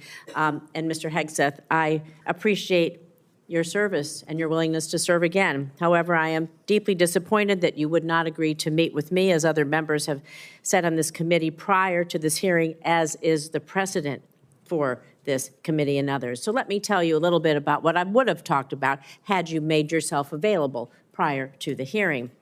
Nevada is home to the premier aviation training ranges for both the Air Force and the Navy, the largest ammunition depot in the world, and the only place in the country where we are able to verify the reliability of our nuclear stockpile without the need for explosive testing. The Nevada National Guard is one of the only few units across the country with the mission of fighting wildfires. That's for another hearing. And currently activated to fight the devastating fires around Los Angeles in support of our neighbors. We therefore play a critical role in our national security, and the person who holds the position of Secretary of Defense matters greatly to Nevada service members and our military equities. But every single person who serves in the military, we've talked about, my colleagues, esteemed colleagues, have talked about recruitment and retention. One day, they will become a veteran. So my veterans and the folks who are serving active duty now are concerned about what you think. DOD does not have jurisdiction over Nevada's 200,000 plus veterans, but I am interested in your views about the service members once they've transitioned out of the military, given the influence you would have while they're in service if confirmed. In 2019, on a segment of Fox and Friends, you said that veteran service organizations, VSOs, I'm going to quote, encourage veterans to apply for every government benefit they can ever get after they leave the service. You stated you don't want to, quote, be dependent on government assistance from the VA based on injuries or illnesses that might have arisen from your military service. So I'm just going to ask you a few yes or no questions about veterans, understanding you don't have jurisdiction, but this is important to our morale, it's important to our recruitment, and is important to our retention, and it is important to how we respect others in this country. So yes or no, please, do you believe that VSOs are wrong to support veterans in obtaining the benefits that they have rightfully earned and deserved when they signed that line like you did for your service? Senator, yes or veterans no, please? deserve the benefits they've earned. I have been in many battles with traditional veteran service organizations over differences of opinion about how to deliver those services, so yes or including no? Veterans Do you believe Choice, VSOs are wrong? Which is VSOs is a very broad term. We were a VSO also, ma'am. But some of those services took a traditionally should they be able to bureaucratic help approach. the veterans obtain the benefits that they have earned? Yes or no? Should anyone be able to help? Every veteran should have Thank rapid you. access to Do you all the believe that benefits that veterans they've should be earned. ashamed for Absolutely. having sought and obtained the benefits that they have earned? Do you think veterans should be ashamed to seek out benefits? Senator, I think Yes or we no? should be ashamed as a nation of the amount of veterans that commit You think suicide veterans because they hit a brick should be wall. ashamed? They commit suicide because This is they hit not a the brick question, wall sir. of the I'm going to bureaucracy move on. of the I'm going to VA. take that And as a reformers yes. are not courage enough. How about veterans who suffer lasting Take it on. injuries or illnesses due to their military service? Do you think they deserve our support and assistance? I mean, your answers to these, they're too broad. People want to know, are you willing to support our veterans organizations that will help our veterans get every damn thing that they deserve because they signed on the dotted line to keep us safe, just like you did? I respect that. Will you? Senator, with all due humility, I don't know that there's anyone in this room over the last 20 years that have worked harder to ensure that our veterans are taken care of. It has So been do a you think passion veterans of are my life, dependent on the- alongside with so many on this dais, to make sure that veterans receive, and it is a recruiting crisis. But you When said that veterans veterans are not treated dependent well, on the government. they don't You want said their veterans are sons and daughters dependent to on the join. government. Do you believe that veterans getting these benefits are dependent on the government? Or do you believe it's a benefit they've earned and deserved through their service? It's a Are they benefit they've dependent? earned and a Then- hand up to But the these are next your chapter of their words then. life. So you have again Absolutely. changed your position. Where you believe the veterans are dependent, now you believe they've earned and deserved it. I just think it's disrespectful to change that position. These are benefits that people may need throughout their life and may not know when they need them or how they're going to need them, and they need to be there when they do. Thank you. I'm going to move on to my next question. America's role in the world. Our alliances, the threats America's facing, they're serious, they're wide-ranging, from China to Russia to Iranian-backed terrorism. So do you agree with the National Defense Strategy that the U.S. cannot compete with China, Russia, and their partners alone, and certainly cannot win a war that way? And this is a quote from the National Defense Strategy. Is your interpretation that American first foreign policy is America alone? Does that include abandoning our allies and partners such as NATO, Taiwan, Israel, and others? And if we can't win alone and we don't strengthen our strategic partnerships, I would say that position, your position, places on a strategic path to lose to our adversaries.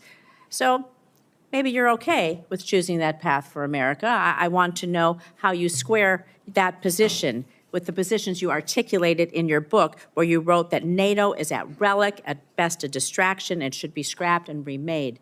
Are you okay with sending us down a path where we can't win? Senator, the world has had, our friends in the world have had no better ally. Our allies and partners have had no better friend than President Donald Trump, who's I'm not talking reinvigorated about a NATO President alliance, Donald Trump. who's I'm stood talking about behind your Israel words. in every way, in ways this administration has not. He has ensured that the NATO alliance has become far more robust. He worked, Donald Trump worked going to with stand allies behind in the Ukraine? Pacific as well. Is Donald Trump going to stand behind Ukraine? Are you going to stand behind Ukraine? You say he's the strongest president. President-elect Trump said he will end the war in Ukraine before he takes office. Okay, it's less than a week before he's inaugurated, to the best of your knowledge.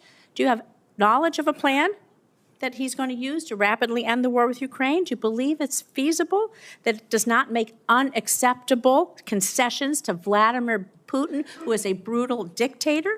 And are you going to give President-elect Trump the military advice that you have given others to achieve the objective of us winning the war in Ukraine? How do you think a rapid end to the war that Vladimir Putin started will affect the United States standing across the world? Senator, I will always give clear guidance, my clear guidance, best guidance to the President of the United States on matters like that. Do you think that if we concede to Vladimir Putin that will hurt our credibility with our allies and partners? And do you not believe that our adversaries are watching? Perhaps you can take that for the record, Mr. Hegseth. Senator Schmidt. Thank you, Mr. Chairman. I'd like to submit for the record a letter submitted by Mr. Christopher Ahn, the former Director of Operations for Vets for Freedom. Mr. Ahn, his letter states that the suggestion, quote, the suggestion that funds were misused for personal gain, lavish parties, or other improper purposes is categorically false. Throughout my time working with Pete Hegseth, He consistently demonstrated exceptional integrity and leadership. I asked unanimous consent to enter this letter into the record. Without objection, so ordered. Senator Schmidt. Thank you, Mr. Chairman. Mr. Hegseth, good to see you here today. Thank you for your service. Thank you, Senator. And your willingness to serve. I also want to thank you for your clarity in articulating the vision you have for the Department of Defense in restoring an ethos, a warrior ethos, which is in stark contrast to the ethos we've seen the last 4 years, which is of weakness and wokeness. And I want to drill down on a few things specifically and exactly how we've gotten to where we've gotten with recruiting and morale. DEI. There's been a little bit of discussion about this, but for those watching at home, DEI is not about giving everybody opportunity. It is rooted in cultural Marxism. The idea that you pit the room, any room, with oppressor versus oppressed. It's race essentialism, and it is poison. It has no business whatsoever in our military. I think the American people have spoken loudly and clearly about this. They're tired of this. They're tired of woke ideology. And to my Democrat colleagues on the other side, if you haven't picked up on that, you missed the plot. Because that's what November 5th partially was about. And so let's talk specifically about some of these DEI programs that have been funded. In our academies, specifically the Air Force Academy, it was advised as disfavored language to refer to your mom and dad as mom and dad. Okay?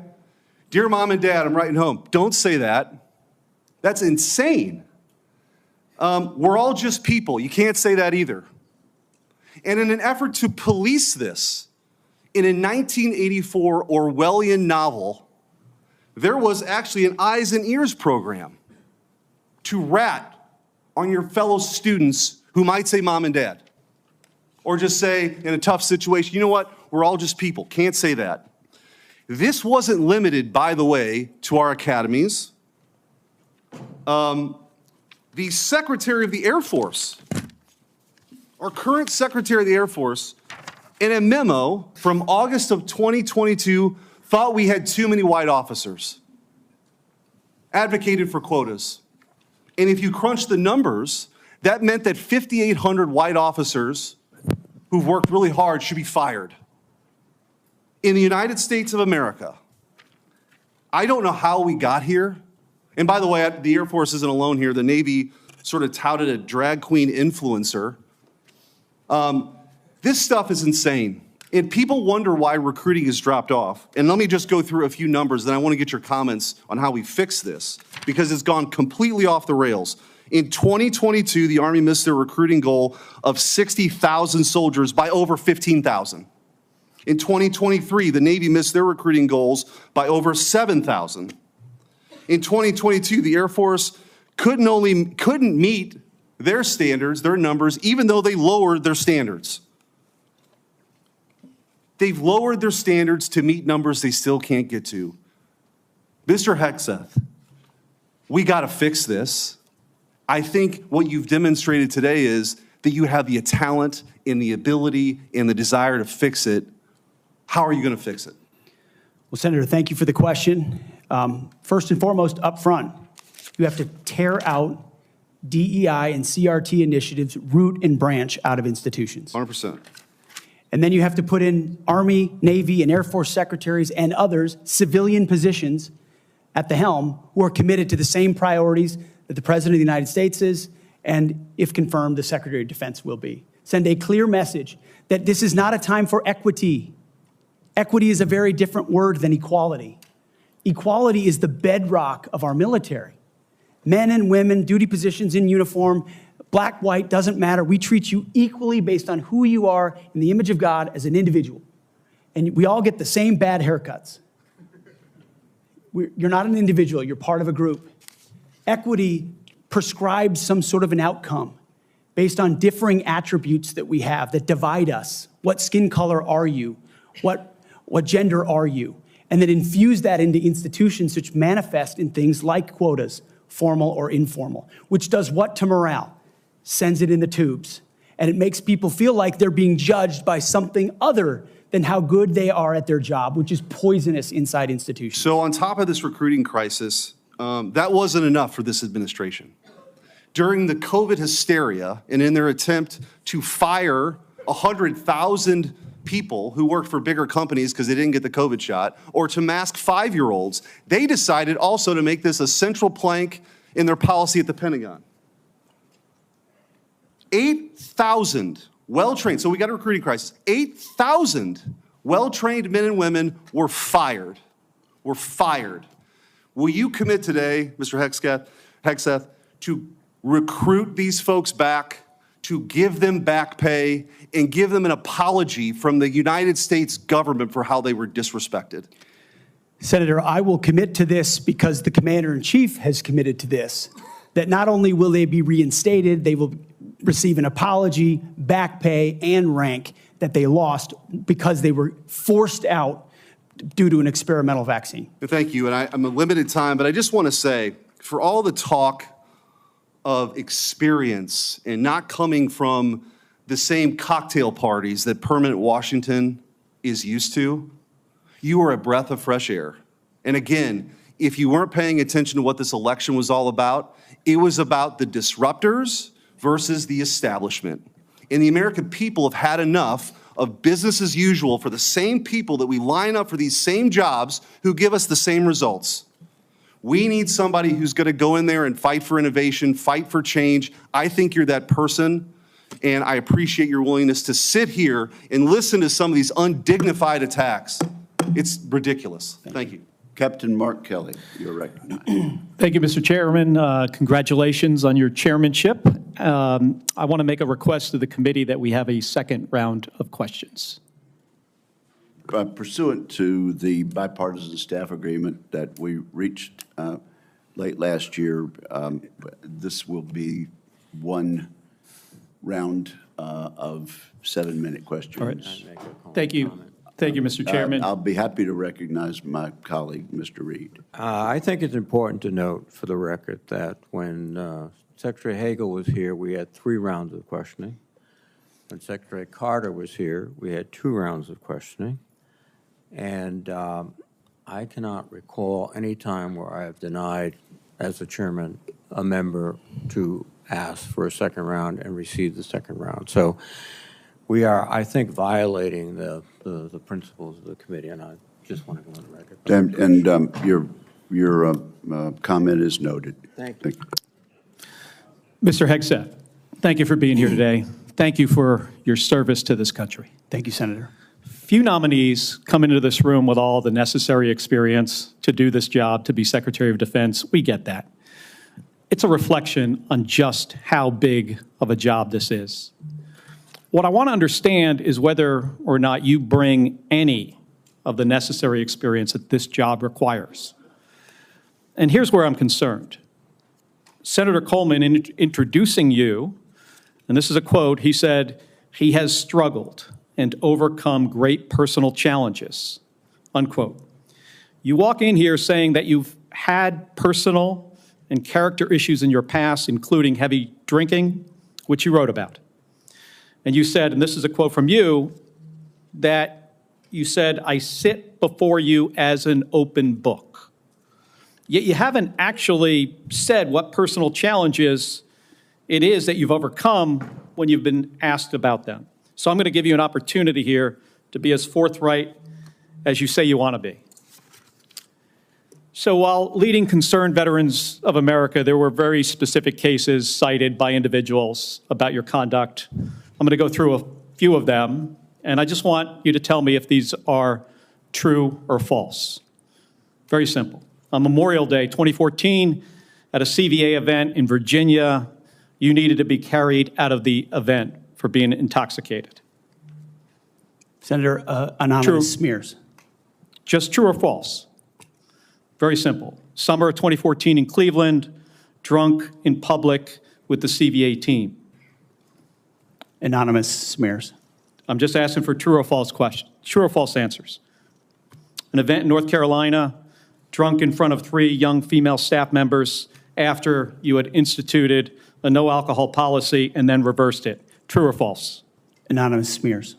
December of 2014 at the CVA Christmas party at the Grand Hyatt at Washington, D.C., you were noticeably intoxicated and had to be carried up to your room. Is that true or false?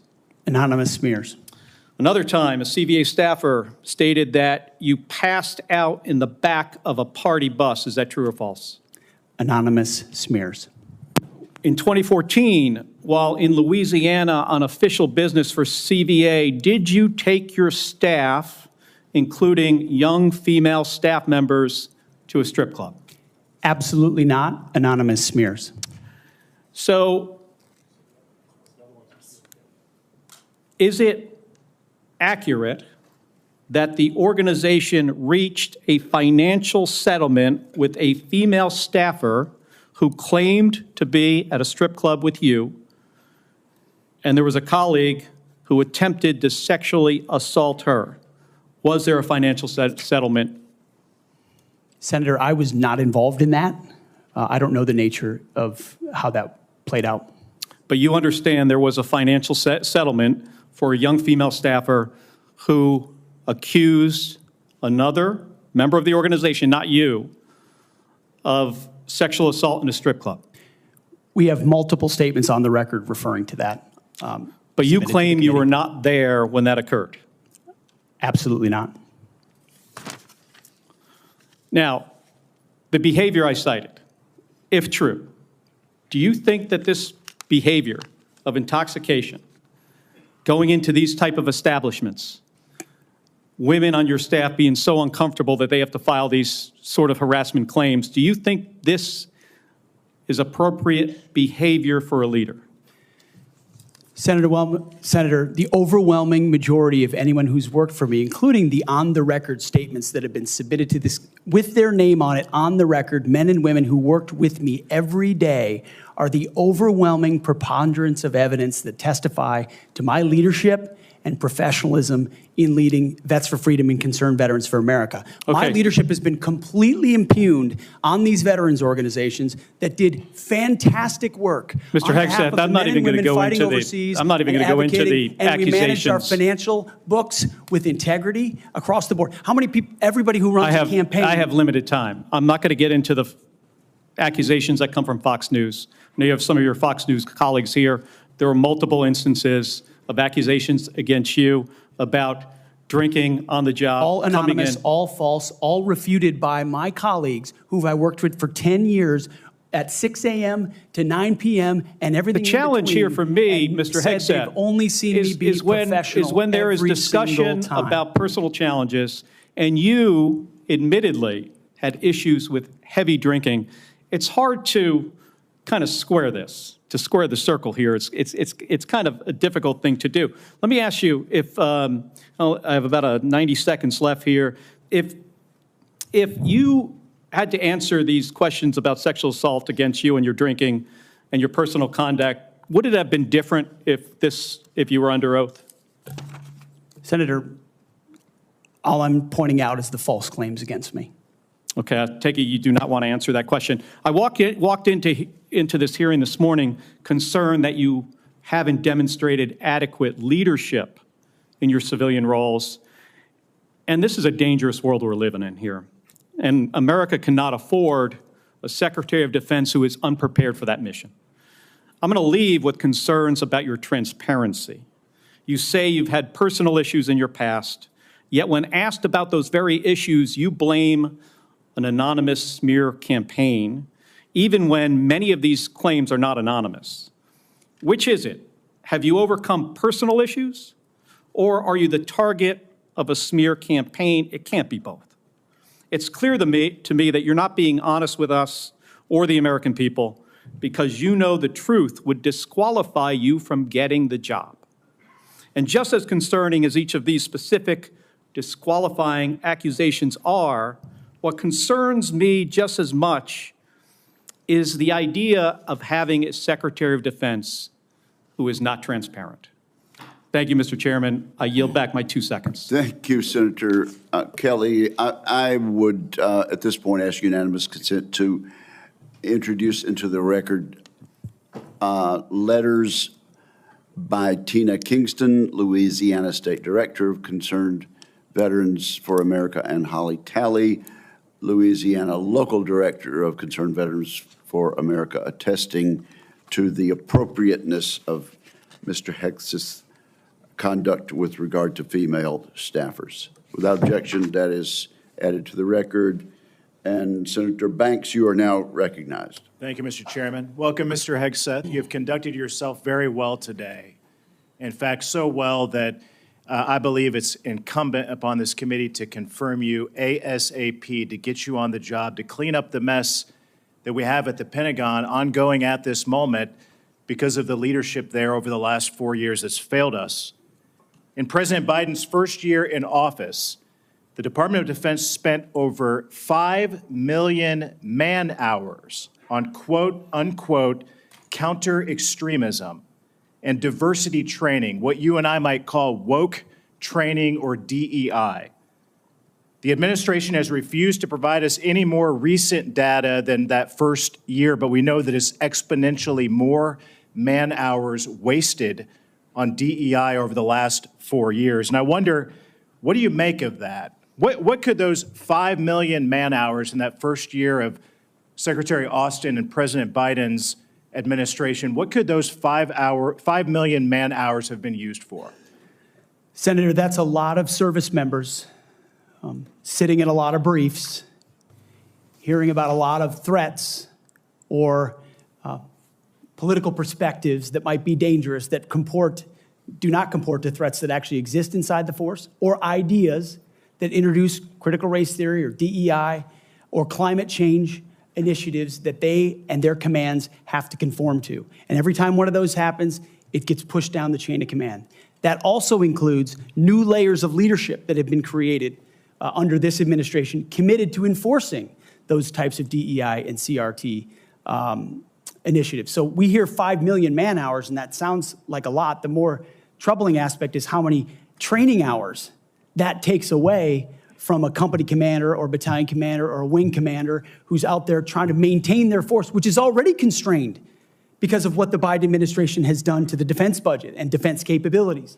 So they're having to choose between the political prerogatives of the civilians who are demanding more DEI and CRT and gender quotas and the readiness of their forces. And I believe this Pentagon is prepared, because of our commander-in-chief, for a Secretary of Defense, should I be confirmed, that laser focuses on these issues, and they're ready to respond. They want to pack their rucksacks and go train because they understand we live in a dangerous world. I think that's an important point, a key point, because months later, while the priority of the Biden-Austin-led Pentagon was on DEI and woke training, one of the biggest embarrassments in American history happened when we lost 13 of our heroes in the botched withdrawal from Afghanistan. Secretary Austin testified before the House Armed Services Committee a couple of years ago, and responding to a question from me said he had, quote, no regrets about what happened in Afghanistan. I wonder, what do you make of that? Senator, it's shameful. They still tout it as the most successful airlift in American history, when what the rest of us all saw was true laid before our eyes. Utter failure, a destruction of a military legacy there, abandonment of our allies, death of American troops, detriment to our reputation, and then no answers and no accountability on the other side. And then what was unleashed because of what happened in Afghanistan? The October 7th attacks, an invasion into Ukraine. The world recognized weakness for what it was. And who bore the brunt for it? The troops on the front lines at Abbey Gate doing an impossible job, whose external security was the Taliban, because there was no actual plan for this under the Biden administration. And yet, not a single person, the only person held accountable in those moments was a Marine Corps lieutenant colonel who had the courage to stand up and say someone should be held accountable for that. His name is Stu Scheller. No one else involved has ever taken accountability for it. And when that microcosm becomes the reality of the perception of the American military or America's commitment to victory and success and positive outcomes, the world responds to that.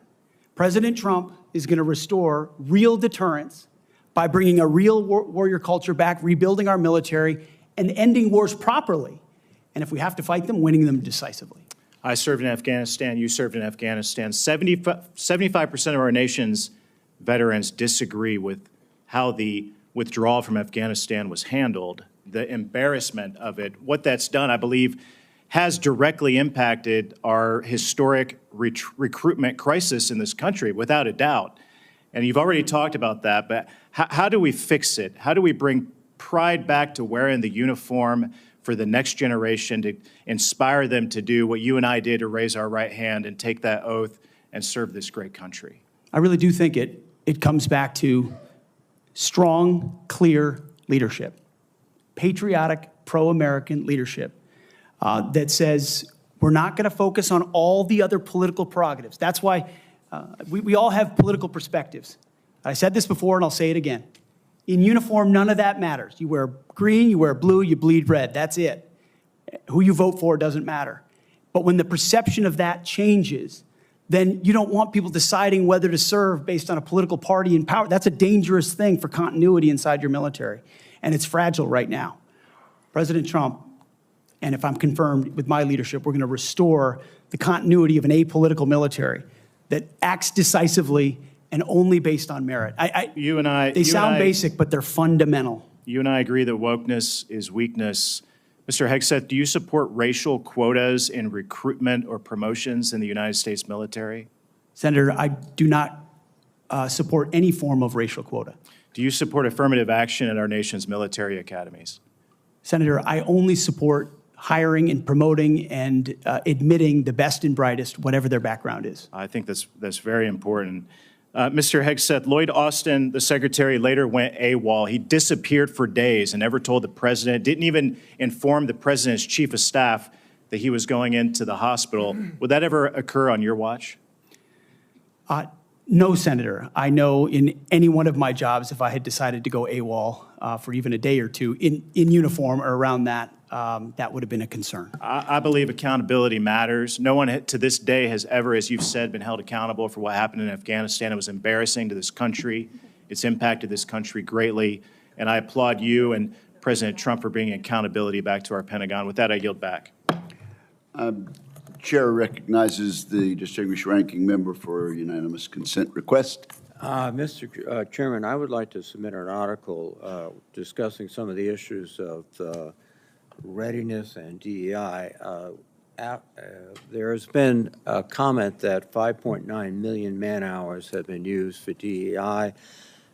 General Milley clarified that that is an estimate out of more than 2 billion man-hours that the Department of Defense invested during the time period. Where is this published, sir? This is published by Megan Myers, and I will get the okay. Military.com, I'm sorry. Without objection, it will be admitted to the record. Thank you, Mr. And Senator Slotkin, welcome to the committee. Thank and you you. are recognized. Thank you, Senator, and thank you for referencing the great Carl Levin as you introduced me. We miss him in Michigan. For those who I haven't met in my 1 week that I've been sworn into the Senate, I'm a CIA officer recruited after 9/11. I did 3 tours armed in Iraq alongside the military. And have worked for 4 different secretaries of defense, both Democrat and Republican, proudly, and watched them make decisions that literally determine the life and death of Americans in the dark of night. I'm also a Democrat representing a state that Trump won, right? We both won on the same ballot. So I understand that President Trump has the right to nominate his people. We are going to have policies that we disagree with. All of that, to me, comes very standard. What I think I'm most concerned with is that no president has the right to use the uniformed military in a way that violates the U.S. Constitution and further taints the military as that apolitical institution that we all want, right? And our founders designed the system so that, we had posse comitatus, that we weren't going to use active duty military inside the United States and make American citizens potentially scared of their own military. We went through our own experience with that with the British. As the Secretary of Defense, you will be the one man standing in the breach should President Trump give an illegal order, right? I'm not saying he will, but if he does, you are going to be the guy that he calls to implement this order. Do you agree that there are some orders that can be given by the Commander-in-Chief that would violate the U.S. Constitution? Senator, thank you for your service. But I reject the premise that President Trump is going to be giving illegal orders. No, I'm not saying he will, but do you believe there is such a thing as an illegal order that Joe Biden or any other president, Donald Trump, could give? Is there anything that a commander-in-chief could ask you to do with the uniformed military that would be in violation of the U.S. Constitution? Senator, anybody of any party Right. could give an order that is against the Constitution or against the law. Right. Okay. Are you saying that you would stand in the breach and push back if you were given an illegal order? I start by saying I reject the premise that President I Trump will be understand giving you've done your any genuflecting illegal to him, orders but at all. This isn't a hypothetical, okay? Your predecessor in a Trump administration, Secretary Esper, was asked and did use uniformed military to clear unarmed protesters. He was given the order to potentially shoot at them. Helos flew low in Washington, D.C. as crowd control. He later apologized publicly for those actions. Was he right or wrong to apologize? Senator, I was there on the ground. And I saw the I understand, helo and I myself. respect that. I've been there. But you're I about understand to the be level the of threat Secretary of that Defense. was involved in that moment. I Was also he right understand to? So he was legality and the Sir, Constitution. was he and right the laws or of wrong what you to have. apologize? I'm not going to put words in the mouth of Secretary Esper or No, anybody else. from he this said them podium. himself. You don't have to. What are you scared of? Did he do the right thing by apologizing? I'm not scared of anything, Senator. Then say I'm yes or no. interested You in can say upholding no. the laws and the Constitution Okay. in any So particular Donald scenario. Trump asked for the active duty 82nd Airborne to be deployed during that same time. Secretary Esper has written that he convinced him against that decision. If Donald Trump asked you to use the 82nd Airborne in law enforcement roles in Washington, D.C., would you also convince him otherwise? I'm not going to get ahead of conversations I would have with the president. However, there are laws and processes inside our Constitution that would be followed. President Trump said in November that he is willing to consider using the active duty military against the, quote, enemy within. Have you been personally involved in discussions of using the U.S. military active duty inside the United States? Senator, I'm fine. I'm glad we finally got to the topic of border security equaling national security because it's been abdicated and ignored for the last 4 years. That wasn't my question. I'm just asking, have you been involved? You're about to be the Secretary of Defense, potentially. Have you been involved in discussions about using the active duty military inside the United States? Senator, I am not yet the Secretary of Defense. Right. I'm if just confirmed, I would be party to any number of So you conversations. haven't been in any of these which conversations? I would not reveal what I have discussed with the President of the United States. Just have you been in conversations? You're going to be in charge of 3 million people, the active duty that I know you care about. I believe you care about. So have you been in conversations about using the active duty in any way? Whether it's setting up in detention camps, policing dangerous cities, have you been involved in any of those conversations? Certainly, I have been involved in conversations relating to doing things this administration has not, which is secure the southern border and not allow floods of illegals to enter our country through an invasion that threatens the American people. And there are ways in which the military is already playing a role in that, to include 5,000 National Guardsmen from Indiana and Texas who are at the border right now, allowing for border security. So there is plenty of precedent duty military for military to members staff enforcing detention our southern centers? border. Our U.S. military is not trained in law enforcement roles. I think you know that, right? We've seen how that mission is difficult for them in places like Iraq and Afghanistan because that's not the training a uniformed military comes with. Do you support the use of active duty military in supporting detention camps? Senator, everything we will do would be lawful and under the Constitution, but I I'm gonna take that as a recognize yes. that this administration has abdicated its responsibility. President Trump is going to restore in the order at the spirit border, of preserving prevent our the enemies from institution invading, and yes, he has said Sir, mass I get your deportations filibustering. will be I get it. a part of what In happens. the spirit of preserving the institution that I think we both care about, legitimately, the Uniform Code of Military Justice. I've heard a couple of different things. One, you said you will not change the Uniform Code of Military Justice, which is what governs justice system in the military. Yes or no? You said that earlier. Those are I'm just laws, confirming. Senator, set by Congress. Okay, so you will not go to change it. You will not attempt to change it. You also said that JAG officers are potentially people who put their own interests in their own medals and promotions ahead of the troops. Senator Lindsey Graham was a JAG officer for most of his life. Is that what you believe about those who implement our justice system in the U.S. military? Senator, I was speaking about particular JAG officers I've had to deal with in my military Are you experience, going to get not about a involved? member of the United States Senate. Are you, as Secretary of Defense, going to get involved in the implementation of the U.S. Military Code of Justice? Senator, ultimately, it will be a big part of my job to evaluate decisions vis-a-vis Okay, the so I'll take Uniform that. Code of I'll Military take that as Justice. yes. Have you seen but fairly. is CQ Brown on your list in the Warrior boards to be removed from his position? Senator, every single senior officer will be reviewed based on meritocracy, standards, lethality, and commitment to lawful orders they will be given. Thank you, Senator Slotkin. I now recognize Senator Shaheen for a unanimous consent request. Thank you, Mr. Chairman. I have a request from a former general who served 35 years, Dennis Leitch, who most recently was commander of the 94th Regional Readiness Command at Fort Devens, Mass., who has asked that his letter opposing Mr. Hegseth's nomination be entered into the record.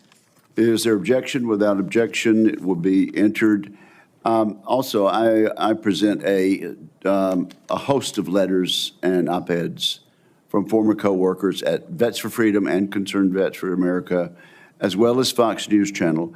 I also have letters and op-eds from many veterans and Iraqis and Afghanis who were helped by Mr. Hegseth. I ask unanimous consent to introduce these letters and op-eds. Without objection, is so ordered. Senator Sheehy, you've been very patient. Thank you, Mr. Chairman. Entering a support letter in for Mr. Hegseth, submitted by nearly 90 former soldiers who served with Pete in combat. I would like to submit a statement from 86 of them who support his nomination, although they come from different units and ranks. The signatories commend Mr. Hegseth for his selfless leadership, love of his soldiers, and commitment to our country. 2 items. Sorry, 1 item. I ask unanimous consent to enter this into the record. Without objection, it will be entered. Thank you, Mr. Chairman. Pete, I'm actually going to ask you questions because I want to hear your answer. How many genders are there? Tough one. Senator, there are 2 genders. I know that well. I'm a she, so I'm on board. What is the diameter of the rifle round fired out of an M4A1 rifle? That's a 5.56. How many push-ups can you do? I did 5 sets of 47 this morning. What do you think our most important strategic base is in the Pacific? In the Pacific, Guam is pretty strategically significant. How many rounds of 5.56 can you fit into the magazine of an M4 rifle? Depends on the magazine, but standard issue is 30, Senator. And what size round does the M9 Beretta standard issue sidearm for the military fire? A 9mm, Senator. What kind of batteries do you put in your night vision goggle? Duracell. So right there, you're representing qualifications that show you understand what the warfighter deals with every single day on the battlefield. You understand what happens on the front line, where our troops will be. And what happens, unfortunately, in this country is decisions made in rooms like this, bad decisions, end up in dead 17, 18, 19-year-old Americans. And those Americans rarely come from families that sit in rooms like this. They come from lower, middle-income families who sometimes the military is their only way out. And they join because maybe they want to go to college. Maybe they had no other choice. Maybe they love this country. But for whatever reason, they joined and they sat on the dotted line. And when people like us screw up, they don't come home. And that's the one thing that I care about. As you remember when I shut the door, when you came with your entourage, Senator Coleman, I've known for a long time, and you and I sat together, asked you one question. You remember what that question was? Are you going to have the backs of the warfighters? Exactly. What is going to be your number one priority? And I don't care, frankly, what all these letters and articles say. I've been a part of a smear campaign too, I get it. I care that you're going to have one thing in mind when you sit in that chair in that 5-sided building, and you told me what that was. So with that, you have my support. I'm sorry you have to go through a process like this, but it is one of the most important jobs in the world. We got to make sure you're ready for it. I thank you for your answers.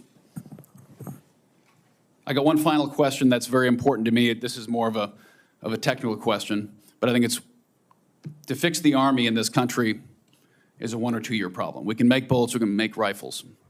Fix the Air Force might be a 5-year problem.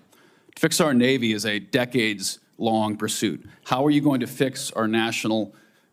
You don't have all the power. We're not China. Unfortunately, you can't snap your fingers. But how are you going to lead an initiative within the DoD to reinvigorate our national shipbuilding industry so we are able to compete with China? Because freedom of navigation is critical to our economy and the global economy. It's going to be a very important task for you to complete. It's a critical question, Senator, and that's why I'm grateful that President Trump has said definitively to me and publicly that shipbuilding will be one of his absolute top priorities of this administration. So a lot of it does go into pulling things up into the OSD's office, Secretary of Defense's office, to shine a spotlight on it, to make sure the bureaucracy doesn't strangle important initiatives that need to happen. We need to reinvigorate our defense industrial base in this country to include our shipbuilding capacity. Some of it is on the east, some of it's on the west, some of it's on the Great Lakes.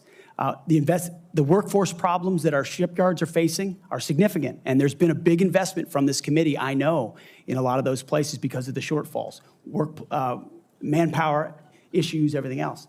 But we also see adversaries that have been able to innovate themselves in ways that their shipbuilding capacity is, I won't reveal it at this hearing, multitudes and multitudes beyond our capabilities. So it needs to be a rapid investment, a rapid fielding, and then we need to incentivize outside entities to fill the gap.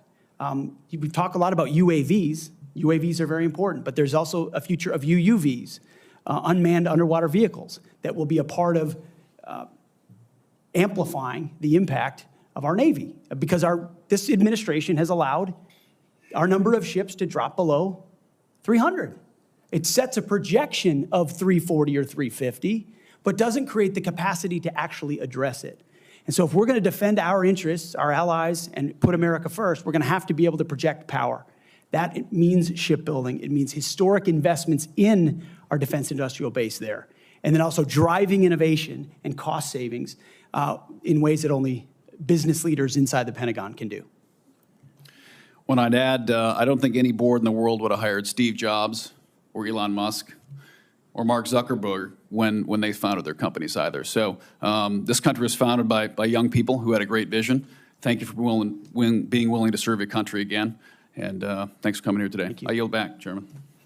Thank you, Senator Sheehy. You yield back the balance of your time. Mr. Ranking Member, can we agree that you and I will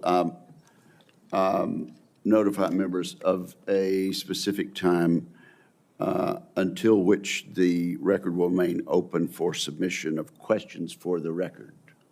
Yes, Mr. Chairman. That will be a day or two. This concludes today's hearing. I want to thank the witnesses and their families, and this hearing is adjourned.